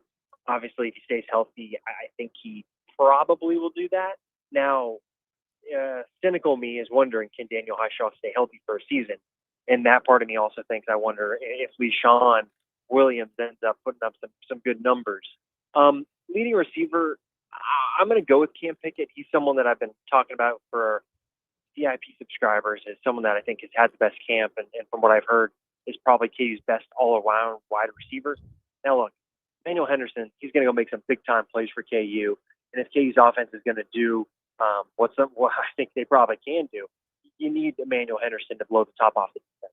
And so I think Cam Pickett's my pick there, and then I think I'm going to say Daniel Highshaw, but look, I think it's going to be pretty close to Highshaw over the course. Let's pivot. I didn't think we'd be pivoting to basketball on a KU football game week, but KU basketball making some news today. They've got a new assistant for men's basketball. It is Tony Bland, who, like the Kansas program, had a bit of a connection to the FBI investigation into college basketball a handful of years ago. Just got back into the game after his show cause expired. He was an assistant at Washington last year. He's been coaching high school basketball. This appears to be a hire that is very and maybe even immediately impactful on the recruiting side, Michael. Yeah, it will be. I think you look at what Tony Bland has been in his college coaching career. Like, he's been a very good relationship builder. He's a guy who players love, and I just think it's a really good hire for KU because you look at what you're bringing in. He's still, he's not young, but he's on the younger side in terms of an assistant coach for KU. You know, you've now added two guys, Jacques Vaughn and Tony Bland, who have ample coaching experience, but are also of the age where they can still kind of connect, I think, to players. And from what I've heard, Jacques has done a good job of connecting the current players at KU, and then Tony Bland at Washington, I think, had a very good reputation when it came to working with players. So I just think top to bottom, it's a really good hire for KU, and I think KU needed another recruiter. Chase Buford, losing him, he was not a guy that impacted the recruiting side of things very much. Jacques Vaughn is not a recruiter. He's a guy that if you get him in the room with the recruit, it's going to be a good conversation. He can sway a kid, but he's not the type of guy I think that's going to be at AAU events, getting after it with, recruiting guys and doing that aspect of things. So I think it's a really good hire for KU recruiting wise. I think in terms of building kind of that continuity between staff, players, he's going to be a really good person for that. So look, overall, I think it's a pretty close to a home run hire for KU. Michael Swain covers the Kansas Jayhawks for Fog.net, part of the 24/7 Sports Network, and appears with us every Tuesday at this time for Jayhawk Weekly on 580 Sports Talk. Michael, always a pleasure. We'll do it again next week, and we'll see you at the booth on Saturday. Awesome. Sounds great. Talk next week. That is Michael Swain. We will step aside for a break, come back, and wrap up this 4 o'clock hour of 580 Sports Talk.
Let's do a quick random question Tuesday here to wrap up the 4 o'clock hour on 580 Sports Talk.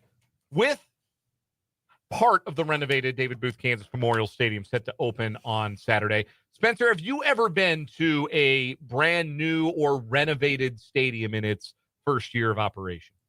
It's a great question. I can't say I have. I don't No. I didn't go. Unfortunately, I didn't go to Nats Park in 2008. When it opened. Yeah, I When it remember, like, I opened. went to Coors Field in 1995 when it opened in Denver, and that was pretty cool. But, that's a long time ago.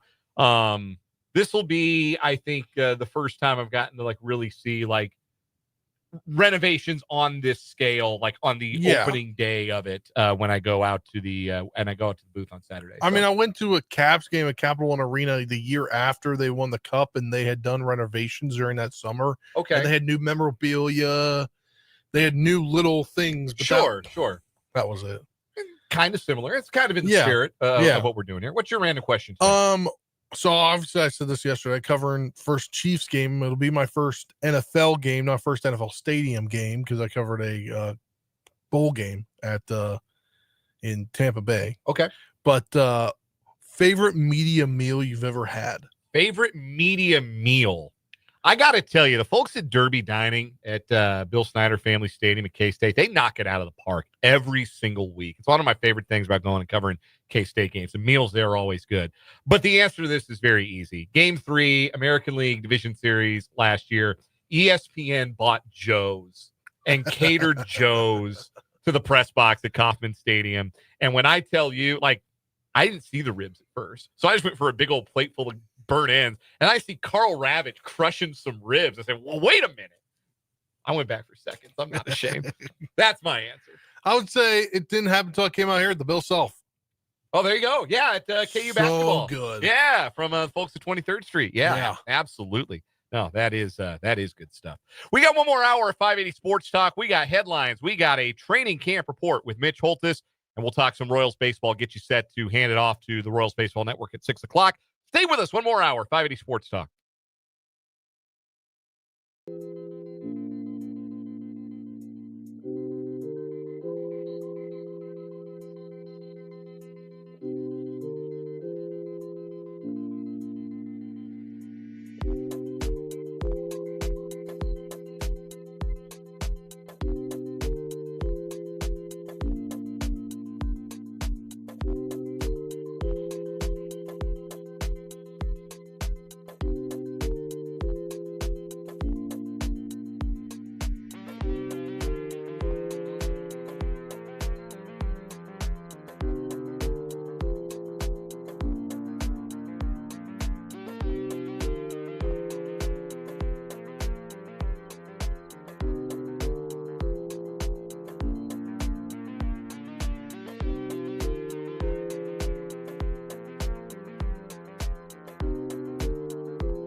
Let's get it. Third and final hour of 580 Sports Talk on this Tuesday afternoon on the Sports Voice of Kansas, 580 WIBW FM 104.9, online at 580WIBW.com, and live on our video channels, 580 Sports Talk on YouTube, WIBW News on Facebook. I'm Dan Lucero. Spencer Dupuis is across the glass. We're with you until 6. Then we'll hand it off to the Royals Baseball Network. Royals and Rangers, game 2 of their 4-game series at the K. Royals took the opener 4-3. Seth Lugo on the mound tonight against Texas's Merrill Kelly. First pitch at 6:40 from the K. We'll have that for you right here on 580 WIBW and FM 104.9. Get into some baseball later on this hour. Look ahead to tonight's matchup, and boy, the Royals need a bounce back from Seth Lugo after he has been wretched his last 3 times out. Royals could use a bounce back, could use some length from their veteran starting pitcher as well. Also coming up in a little under 20 minutes from now, Mitch Holtis, the voice of the Chiefs, will join us for another training camp report presented by Hy-Vee and Azura Credit Union. Yes, we know training camp report is over. Training camp is over, so the training camp report is a bit of a misnomer, but roll with it.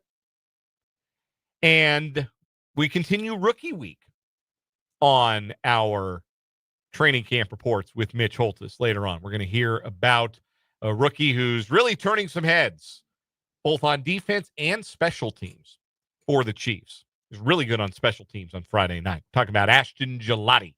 He'll be our topic today. We'll hear a clip from Ashton. It's going to be a hard one. Ashton Gelati. Ashton Gelati is his name.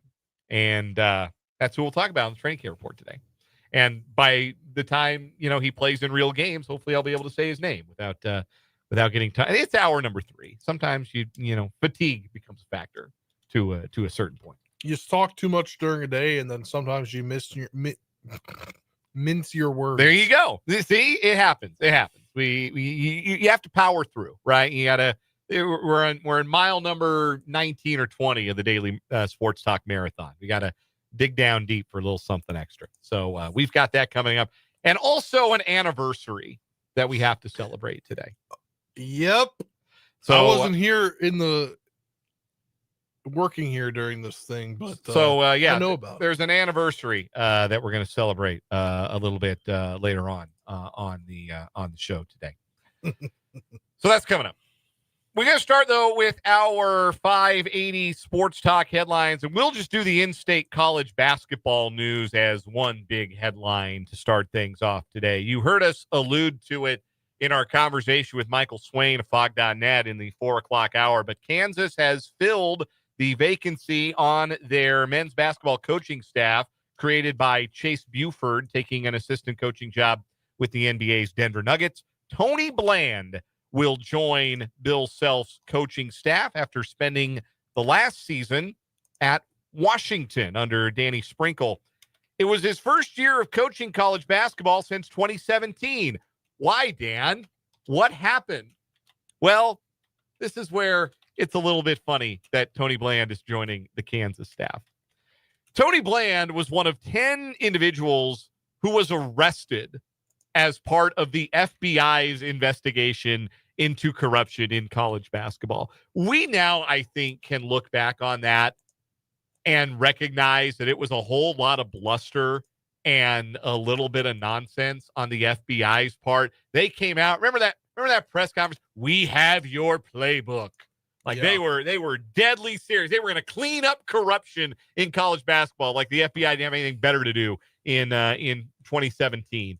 And then what ended up coming of it was some low-level assistant coaches got thrown in jail.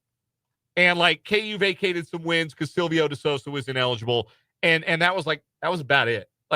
Not much else really came of that investigation. It was a much ado about nothing. But not for Tony Bland, it wasn't, on a personal level, because he got arrested.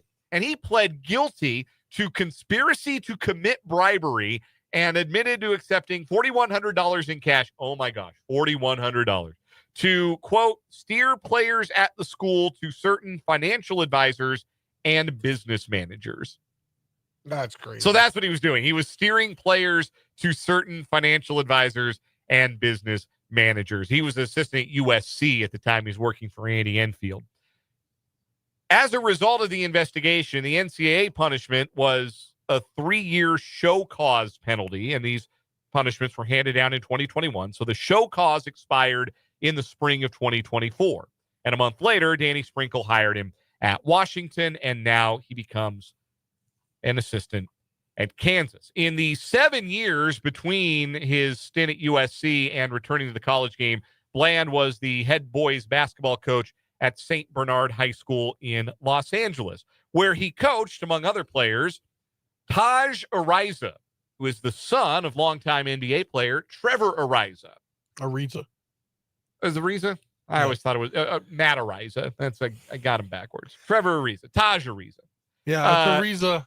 That was my golden days of watching basketball. That was your big Wizards fandom. Yeah. Period. So, Taj Ariza, perhaps not coincidentally, today announced that he would be taking an official visit to the University of Kansas as a recruit. And he's a big deal. He's like a 5-star. Yeah, kind of a big deal. Tony Bland had a reputation as a really good recruiter. Clearly that reputation survived the FBI investigation, and now he is a member of the Kansas coaching staff. As a texter from the 913 points out, we want to hear from you throughout this final hour of 580 Sports Talk. Hit us in the text line, 785-272-9429 is the number, 785-272-9429. You can also interact with us in the YouTube comments on our YouTube channel, 580 Sports Talk. Text from the 913 says, Bill Self loves giving the NCAA the double birds. I think there is an element of that to this. Also, like, Bland never stopped being good at his job. He just stopped being able to do his job on account of the FBI investigation and the 3-year show cause. So Taj Ariza is set to now visit KU the weekend of September 26th. He is the 9th-ranked player nationally in the class of 2026, according to 24/7 Sports. So certainly going to open up some avenues to the West Coast that maybe Kansas basketball hasn't had recruiting-wise in some time, with the addition of Tony Bland on the staff. Meanwhile, K-State didn't add a coach today, but they added a player. Specifically, they finally added a big man, or at the very least, they added a tall man. If there was one glaring thing that was lacking from Jerome Tang's 2025-26 roster, it was someone who is tall. And now they have found someone who is tall. How tall? How about 7 feet and 1 inch tall? That's the listed height of Doran Buka from the country of Romania, who has committed to the Kansas State Wildcats. He played in the 2nd division of Italian professional basketball this past season for Livorno and led the Italian 2nd division in block percentage and was a top 5 rebounder. The 23-year-old Buka will be granted 2 years of NCAA eligibility. So he'll be a 23-year-old junior for Jerome Tang's Wildcats in 2025-26.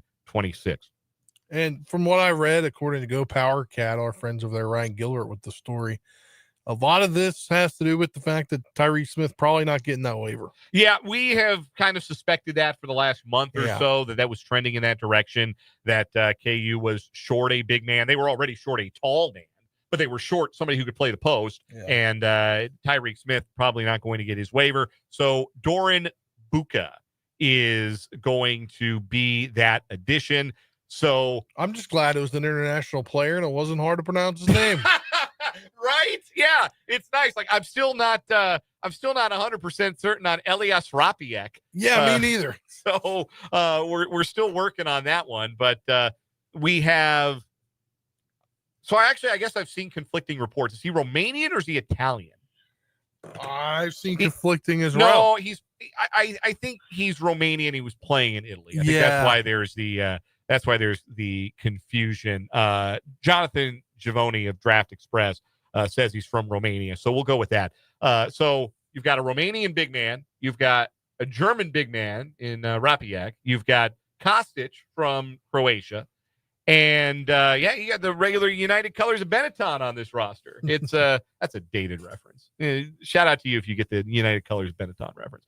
But yes, another overseas prospect and another, like, in theory, great to have a 7-footer who can patrol the paint, protect the rim. It's an element that K-State has only intermittently enjoyed in Jerome Tang's first 3 seasons. How much better does Buka make the Wildcats? I'd love to be able to tell you. I would love to tell you I've grinded the tape, and I know exactly how he's going to translate to Big 12 play, but I don't. Just like I don't know how Rapiak is going to translate to Big 12 play, just like I don't know how Kostic is going to translate to Big 12 play. There's ceiling, certainly, for all of those guys, and if it connects and Jerome Tang gets to the NCAA tournament in year 4, saves his job, then there are going to be all kinds of flags flying in the student section at Bramlage Coliseum. Romanian flags and German flags and Croatian flags. Or Serbia. Yeah, Kostic is Serbian. That's my bad. Yes. You wouldn't get that right for the record. That's one you don't want to confuse. It is a mystery how this is all necessarily going to work out for K-State, but they have exhausted every possible avenue to try to add talent. You cannot say that this was a coaching staff that rested this offseason. You cannot say this was a coaching staff that did not turn over every rock to try and get better. And tend to hope get rewarded, but we'll see. Next headline, Spencer, how about you give us some Big 12 news? Yeah, we got some Big 12 football news. Unfortunately for Texas Tech, they've lost their transfer running back in from USC, Quentin Joyner, for the season with an ACL injury. That's always tough in fall camp. Also, BYU has named Bear Bachmeier their starting quarterback for this upcoming season. And I got that right because his older brother played for Boise State back 4 or 5 years ago. That's right. Hank Bachmeier was the starting quarterback there. Bear was originally committed to Stanford, but entered the transfer portal. Stanford obviously had the late coaching change and committed to BYU. His brother, who is named Tiger, Bear and Tiger Bachmeier right now, both at BYU. This is the real question, though. How do you feel about a quarterback wearing the jersey number 47? No. Because that's a no. Bear Bachmeier wears number 47. And Brendan and I looked this up. It's not because he was some great fan of Tom Glavine, because I don't think his life and Glavine's career line up quite right. So it's not that. Like, that's the first 47 I think of. Maybe for you it's someone different. Maybe for you it's... Did John Lynch wear 47? I don't know. To me, it's Chris Cooley. Oh, there you go. Maybe he was a big Chris Cooley guy. Maybe he met John Lynch and he changed his life. I genuinely have no idea. That Bachmeier's a California guy. Lynch is a California guy. Maybe that's the overlap there. Maybe it's a John Lynch tribute. But he's a quarterback, and he's going to wear jersey number 47. Do you remember when Devin Gardner wore 98 for Michigan? You remember that? No. Okay. Michigan did a thing for a couple of years when Brady Hoke was their head coach where they unretired some numbers and gave them to players who best embodied the values and principles of, so like they gave like a star wide receiver, Desmond Howard's number 21. But at quarterback, they unretired Tom Harmon's number. Tom Harmon wore number 98 back in the 1940s. So football was a bit of a different game then. So then Devin Gardner for a season as Michigan's starting quarterback wore number 98. And aesthetically, it was revolting to see number 98 lining up in the shotgun. According to the internet, the Deseret News. Yeah. Bachmeier explained his choice to don number 47 as a reminder of his early years on the football field. Okay, that doesn't so during Bob Warner, he was issued 47. Okay. And he just wants to keep that even though he's a quarterback now. And he's wearing a fullback's number playing quarterback. It aesthetically disgusting. Like Brendan said, I hope that they go 0-12. Here's a quote from him. Quote, I used to play running back when I was younger. When I started playing football, when I made the transition to quarterback, I just kept the number. I continued to play middle linebacker up until 8th grade. I liked the number. It kind of brings you back to your primitive nature, I guess, when you're playing. So primitive. Well, I mean, yeah, if he plays quarterback like a middle linebacker, that'll be interesting. Yeah, man, I just ew. Like, there are some numbers not aesthetically like pleasing. I don't mind that now you have it in the NFL. Like, I'm over it. And there are just some numbers that don't look right at certain positions. Like, I firmly believe that if Sky Moore wore a real wide receiver's number and not number 24, he would thrive. Like, he's got to get on a different team and get a real receiver number. Like, wear number 11. Well, it was like last year when Teddy Bridgewater wore number 50. Yeah, Teddy Bridgewater was out there wearing 50. It's like, no, if you're a quarterback 1 through 19, please. I don't need a quarterback out there like, Doug Flutie wore what, 22, I think, at Boston College. Yeah. The exceptions to every rule. Quarterbacks wearing fullback numbers is revolting. Really bad. I don't like it. I don't care for it. I'm going to wish the kid ill strictly on the strength of his uniform choice, but just know that I will cringe every time I see number 47 dropping back to pass. One quick NFL note to get to on our 580 Sports Talk headlines. The Indianapolis Colts have named a starting quarterback. It is Daniel Jones. He wins the job over Anthony Richardson. The funniest thing about all this is that the Vikings, if he plays a lot, can get a compensatory pick next year from the Colts. Right, just because they picked him up off of waivers from the Giants. It would be the Vikings who get the pick, and not the Giants, it's very funny. Look, Shane Steichen very nearly got a team quarterbacked by Gardner Minshew to the playoffs. They were a drop pass away from probably going to the playoffs. Yeah. So, like, if there's a coach who can get the most out of a limited quarterback, Shane Steichen is probably one of those coaches. I do think this is probably the end for the Anthony Richardson hype train. It careened off a guardrail, off a cliff, and unfortunately, I was still riding the ride when it crashed. So I perished in the wreck of the Anthony Richardson bandwagon. Steichen says this isn't the starter for the beginning of the season. This is the starter for the year. Well, I think he's got a long leash. Like, it would have been easier for him to start with Richardson and then switch to Jones than it would be to pick Jones now and then switch back to Richardson. So I think this is probably the long-term thing. And look, when Richardson subbed himself out of that game last year because he was too tired, Matt Verderame told us at the time, that's the beginning of the end. So that might just be where this was going inevitably. But still, there's an NFL team going to start Daniel Jones on purpose in 2025. I wish them all the best. Mitch Holthus joins us next for a training camp report on 580 Sports Talk.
Our training camp reports with Mitch Holtis are brought to us by Hy-Vee, your official tailgate headquarters for Kansas City Chiefs football, and by Azure Credit Union, where you can contact Crystal Rippey, Kirsten McCall, or Naseem Khan about the credit union advantage for your next home loan. Mitch Holtis, the voice of the Chiefs, joins us here on 580 Sports Talk, and we continue rookie week and get it to know a kid from Louisville, Ashton Gelati, who has really shown well in the first two preseason games. Had a nice game on special teams Friday against the Seahawks. Has, I think, had two good games on the defensive line and really looks like a piece that's come in ready to rock and roll, Mitch. Yeah, I got mentioned today by Dave Tobe in the presser about his role in special teams. I mean, 3 special teams tackles. That's like a month's worth. We got something here. This kid, and he's kind of been overshadowed because of the attention given to Josh Simmons, and I get it. And then also to the other guys, Jalen Royals and some others. But this kid is, he had the same college coach as George Karlaftis. And so Ashton Gelati and George Karlaftis have actually trained together. But they're different frame, different look. But one thing they've got in common is they work. And they're also explosive. But I asked Ashton about camp, getting through camp, his relationship with George, and how everything's rolling right now. But especially getting it out when you're tired, long drive drill, special teams, all that. So being able to make sure you just continue to push, I mean, that's what, again, you got to be able to do it late in the game. I'm excited to you for your fit in this defense. And what have you learned so far of like, oh, man, this is the perfect place to be? No, it's a great place. Obviously, I have a lot of trust in Spags and what Coach Collins have been showing me. And I'm just really willing and able to serve, you know what I'm saying? I asked George about you. I'm going to ask you about George and how much he's helped you and the fact that you guys kind of come in there like brothers. Yeah. George is like a shadow mentor. He doesn't say much, but when he speaks, I know you got to listen. He's always there. He's always watching. He's very attentive. So very smart guy, very technical, and he gets it done. And, just watching him is one of the best ways to learn. He's so George's frame is a Sam Hendrickson kind of frame. Gelati's frame, when you see him, leans more toward the Bosa boys or even the Watt boys. Now, I'm not trying to put him in that category yet, but he's so athletic, bigger frame, explosive player. Already 4 defensive tackles in first 2 preseason games and 3 special teams tackles. He can make big plays. The injury to Felix Enudike-Ozama is tough, but the Chiefs are deep at the outside position on the defensive front, and a big reason is Gelati.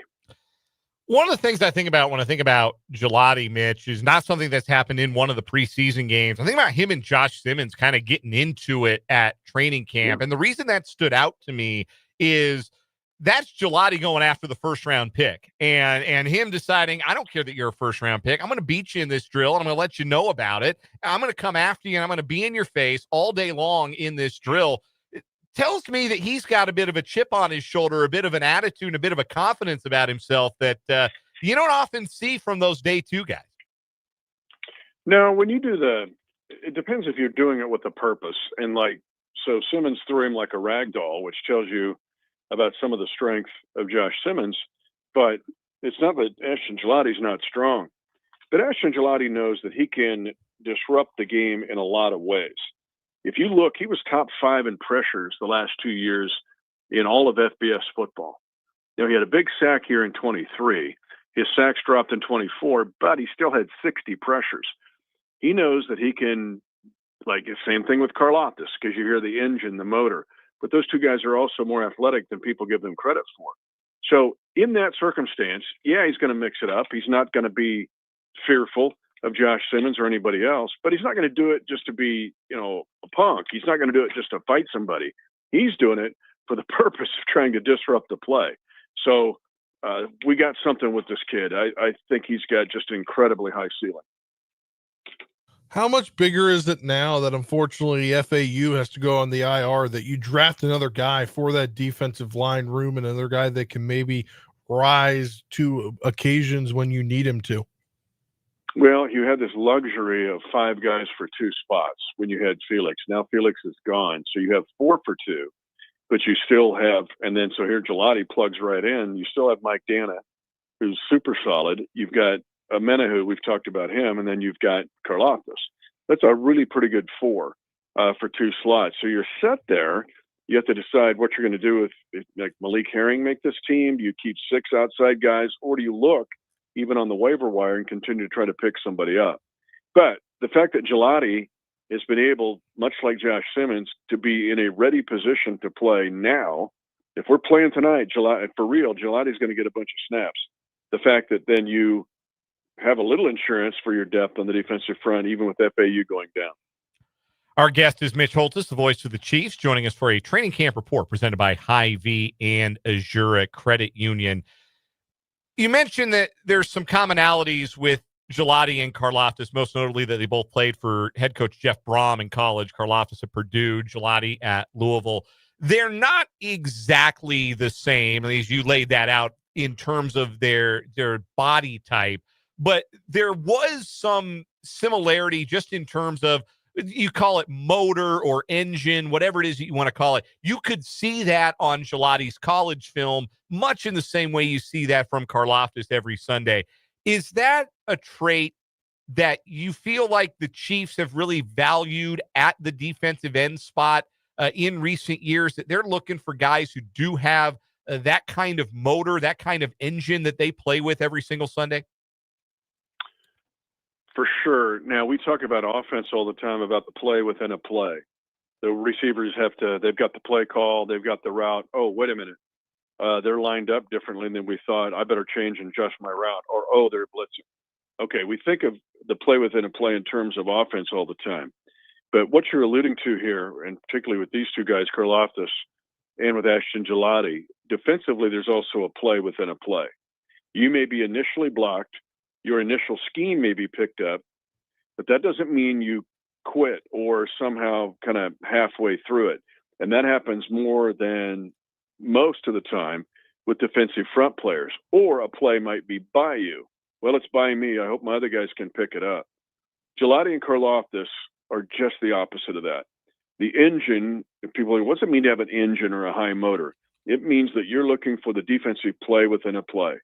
Karlaftis has been blocked initially so many times and yet comes up with a disruptive defensive play because he just keeps the throttle open. He just stays with it. And if he's stuck in the mud, it's like a four-wheeler that you try to get and rock it out of there.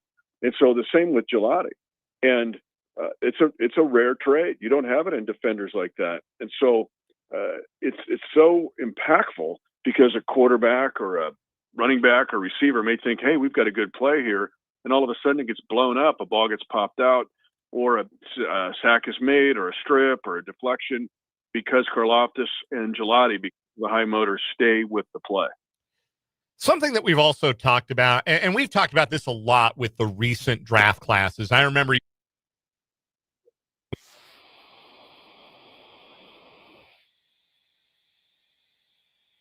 of this group. That particular group had a tremendous football IQ, and we've seen that manifest itself now for going on 4 seasons with the Chiefs, and that's why it's one of the great draft classes of all time. What do you see as maybe a commonality for this draft class as a whole? I know we're only halfway through rookie week here, but when you look at guys like, Gelati was an all-academic ACC pick, and some of the other guys like Noel Williams, Jeffrey Bassa have been lauded for their understanding of things early on in camp. Do you sense, too, that maybe with this group that there is a real appreciation for their IQ and their ability to have understood concepts and to have hit the ground running in camp and contribute and really show out in the preseason?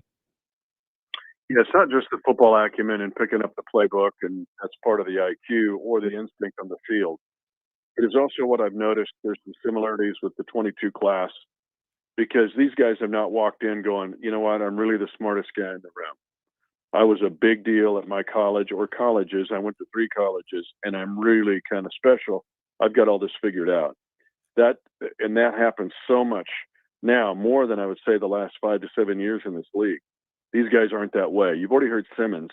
He said, man, I've got a lot to learn. I'm learning every day. I'm trying to dive into the playbook, dive into technique. You just heard it from Gelati. Gelati's willing to learn. You're going to hear it all throughout this week. These guys, and I talk about emotional and mental maturity.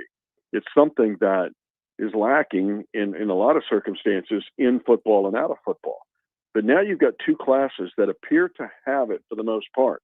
And when you walk into this organization, this league, and you go, I'm not the smartest guy in the room, I'm here to learn and try to figure it out, then this culture will fire you right into the mix right away. And then you may end up being the smartest guy in the room at some point. But it's how you enter and how you relate. And this group right now is doing a really good job of that. Everybody you mentioned, and right down the line, and even the undrafted free agents, a guy like Cooper McDonald. Mitch Holtz's training camp reports are presented by Hy-Vee, your official tailgate headquarters for Kansas City Chiefs football, and by Azure Credit Union, where you can contact Crystal Rippey, Kirsten McCall, or Naseem Khan about the credit union advantage for your next home loan. Mitch, will continue rookie week tomorrow. Can you give us a taste? You're going to get a guy that's a bit unique. He has already made plays in the first two preseason games, but it's Noah Williams. Now, he's in concussion protocol, but we're going to dive into what he brings uniquely to the table in this 25 class. Looking forward to it very much, Mitch. We'll talk tomorrow. See you guys. That is Mitch Holthus. We will take a timeout here on 580 Sports Talk. We'll come back.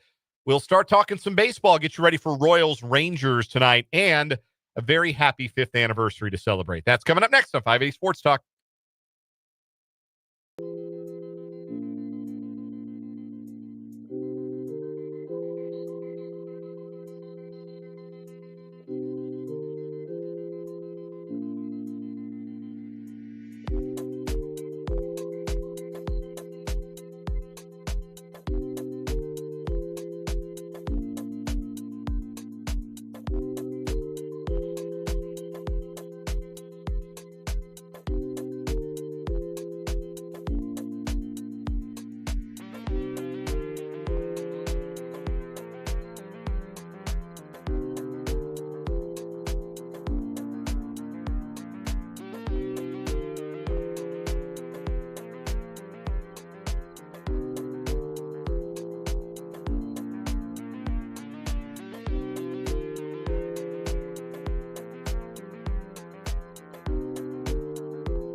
.541 on 580 Sports Talk. Round in the corner, heading for home on this edition of the show. 6 o'clock, we'll hand it off to the Royals Baseball Network. Royals and Rangers, game 2 of a 4-game series. Royals took the opener last night, 4-3. And we'll have more about that in just a moment, including some big news about the Rangers' rotation plans for the rest of the series. But we would be remiss if we did not honor the 5th anniversary of an iconic moment in by proxy, Kansas City Royals history, but they're only tangentially involved here. It is a great moment in broadcasting history. It is a great moment in sports television history. I would say even social media culture It history. is a great moment in social media history. There is no question about that. One of the last great, truly great Twitter moments, and one of the very few great COVID era moments in Major League Baseball. Maybe the most memorable thing, the single most memorable thing that happened during the COVID baseball season of 2020. In case you do not remember, here's the audio from what was then Fox Sports Ohio. 3-0 ball game with the Reds in front of the Royals. We go to the top half of the fifth inning. Castellanos to lead things off. Jim Day's going to be taking us the rest of the way through this game. Why? What happened? As Holland takes over on the mound. I made a comment earlier tonight that I guess went out over the air that I am deeply ashamed of. If I have hurt anyone out there, I can't tell you how much I say from the bottom of my heart. I'm so very, very sorry. I pride myself and think of myself as a man of faith. As there's a drive in a deep left field by Castellanos, it will be a home run. And so that'll make it a 4-0 ball game. I don't know if I'm going to be putting on this headset again. I don't know if it's going to be for the Reds. I don't know if it's going to be for my bosses at Fox. I'm going to apologize for the people who signed my paycheck, for the Reds, for Fox Sports Ohio, for the people I work with, for anybody that I've offended here tonight. I can't begin to tell you how deeply sorry I am. That is not who I am and never has been. And I'd like to think maybe I could have some people that could back that up. I am very, very sorry, and I beg for your forgiveness. Jim Day will take you the rest of the way home.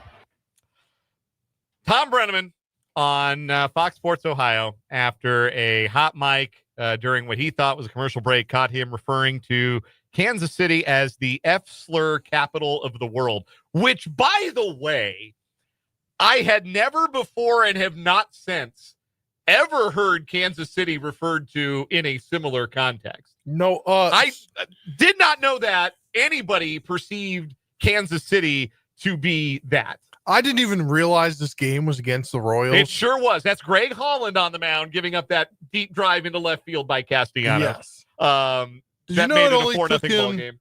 It took him less than a year later to get another gig. Yeah, but it was doing like high school he did football high on school local football. access television. Like Tom Brenneman's back in the game now. He's doing college football in the CW, I think. ACC. And by most accounts, he has done the work of understanding why what he said was hurtful, why it is not cool to use the F slur, even if you do not think you are in front of a hot mic. The F slur, the homophobic slur. You guys know which one I'm talking about. He has done the work. He has communicated with the community that he offended by the use of that term. It really does seem like he went the length you would hope that somebody would go to understand why what he did was wrong and correct his behavior and make sure that's not the kind of thing that's ever going to happen again. And to that end, I will give Tom Brenneman the credit that he deserves for that. But he is never, ever going to live down as there's a drive into deep left field by Castellanos. He's never going to live it down. You know who else is never going to live it down, honestly, is Nick Castellanos. Kind of feel bad about that. Like, yeah, I mean, that's every becoming time, a whole thing. Yeah, like, and a world event, someone dies, something odd happens. Better get down and bet on Castellanos to homer tonight. Yeah. Exactly. Castellanos, by the way, he might be cooked. He OPSing 708 this year for the Phillies. I don't know who's going to give him a contract in free agency. Anyway, neither here nor there. I just can't believe how funny the whole thing was. And, like, obviously it's not funny that he said what he said and not cool that he said what he said. But the idea that his apology, which you could tell he was on the verge of tears, very much a heartfelt apology. He knew he screwed up. He knew he was cooked. He knew his goose was cooked. But he also knew that he had to tell the people that Nick Castellanos had just made it a 4-0 ball game. Yeah. And it happened at the same time. And it will never stop being funny. It will be funny to me until I die. The thought of the interruption of this heartfelt apology by there's a deep drive to left field by Castellanos. Like, you think if Craig Holland had known, he might have just worked a little slower. We had pitch clock then. Maybe Holland, go to the rosin bag, spike a slider, let Tom Brenneman get all his feelings out, and then hang one to Castellanos. It's okay. He had no way of knowing that anyway, because Tom Brenneman was broadcasting from Ohio. Right. Yeah. It was at that time. all remote broadcasts in 2020, of course. Yeah, he's in his living room having to bare his soul, like, to do the whole "I'm fired, aren't I?" Yeah. As I don't know what's going to happen with my bosses over at the Big Fox Sports. As I sit here in this fake broadcast booth that they made out of my basement and do what is probably going to be my last broadcast, I must confess, I feel like the mayor of the sad capital of the world. That's what he was. Anyway, happy 5-year anniversary of and there's the drive into deep left field by Castellanos. The Royals will hope that they have a better result in this game than they did in that game 5 years ago when, of course, Castellanos' home run made it a 4-0 ball game.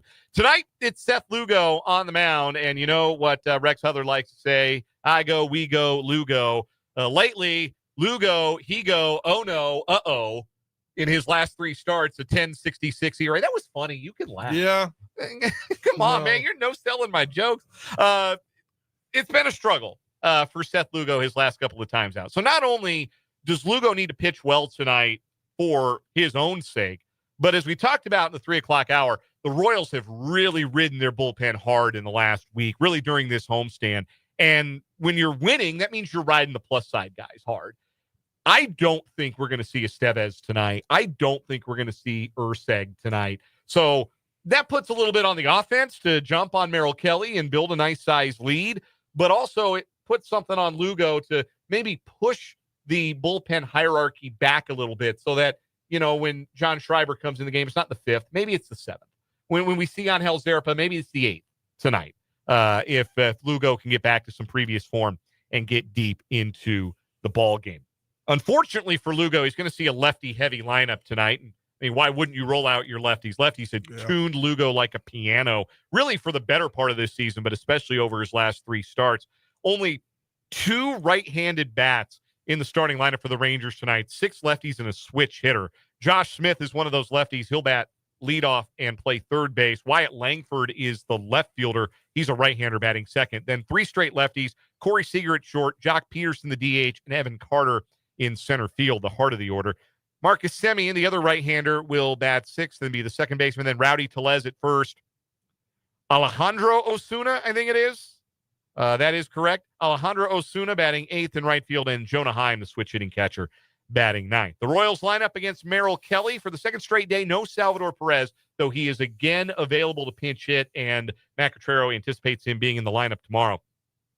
Mike Yastrzemski's back wearing a glove tonight. He'll play right field and lead off. Bobby Witt Jr.'s at short. Benny Pasquantino's at first. Michael Garcia's at third. Adam Frazier will DH and bat 5th tonight. Then Jonathan India at second. John Raven left. Kyle Isbell in center.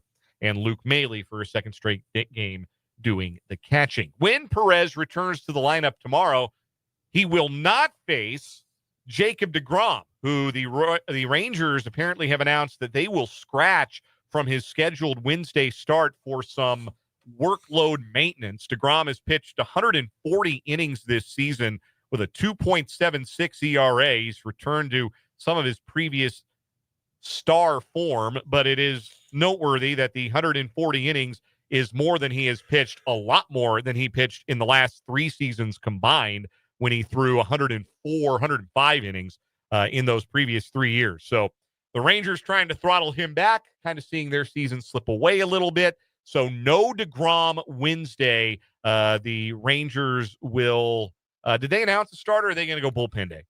I have not seen what they've announced. It probably will be a bullpen day if they're going to keep on schedule with Patrick Corbin on Thursday. Yeah, like big opportunity for the Royals. You feel a lot better about Wednesday night. It was Noah Cameron on the mound for the Royals, so you already felt good about your half of that pitching matchup. But no deGrom tomorrow night for Texas. That's a big break for the boys in blue. We'll take one final time out here on 580 Sports Talk and come back with a final word.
We got a little room for the final word today here on 580 Sports Talk. Spencer Dupuis, why don't you give us yours?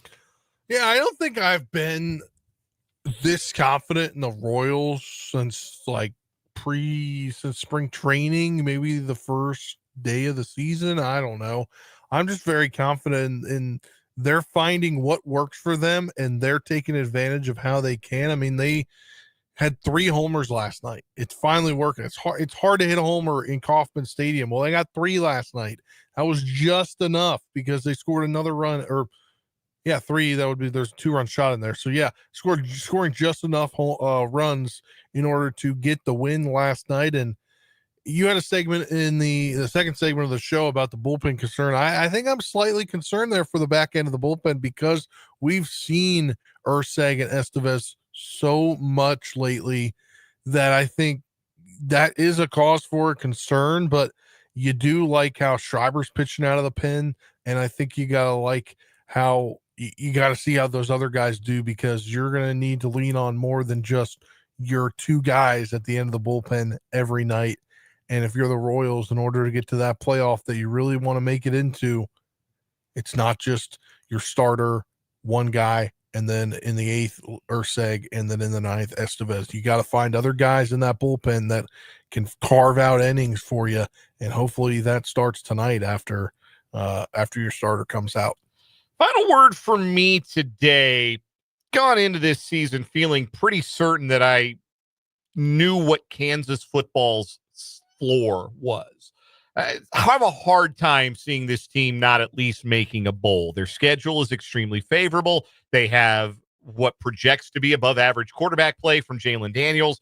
Obviously, there are worst case scenarios that involve injuries and things like that. But I have a hard time believing that a largely healthy Kansas team with a healthy Jalen Daniels is going to miss a bowl. I think 6-6 is probably the low end of what you can expect. But I think that there's a chance for a bit of a higher ceiling with 2 momentum games potentially being able to swing the season. I don't necessarily believe they're going to go to Mizzou and win, but I think they can, especially if Mizzou's quarterback situation is not ironed out. If they don't have a guy, they've been fortunate. Brady Cook played really well for them the last couple of years, and they won double-digit games.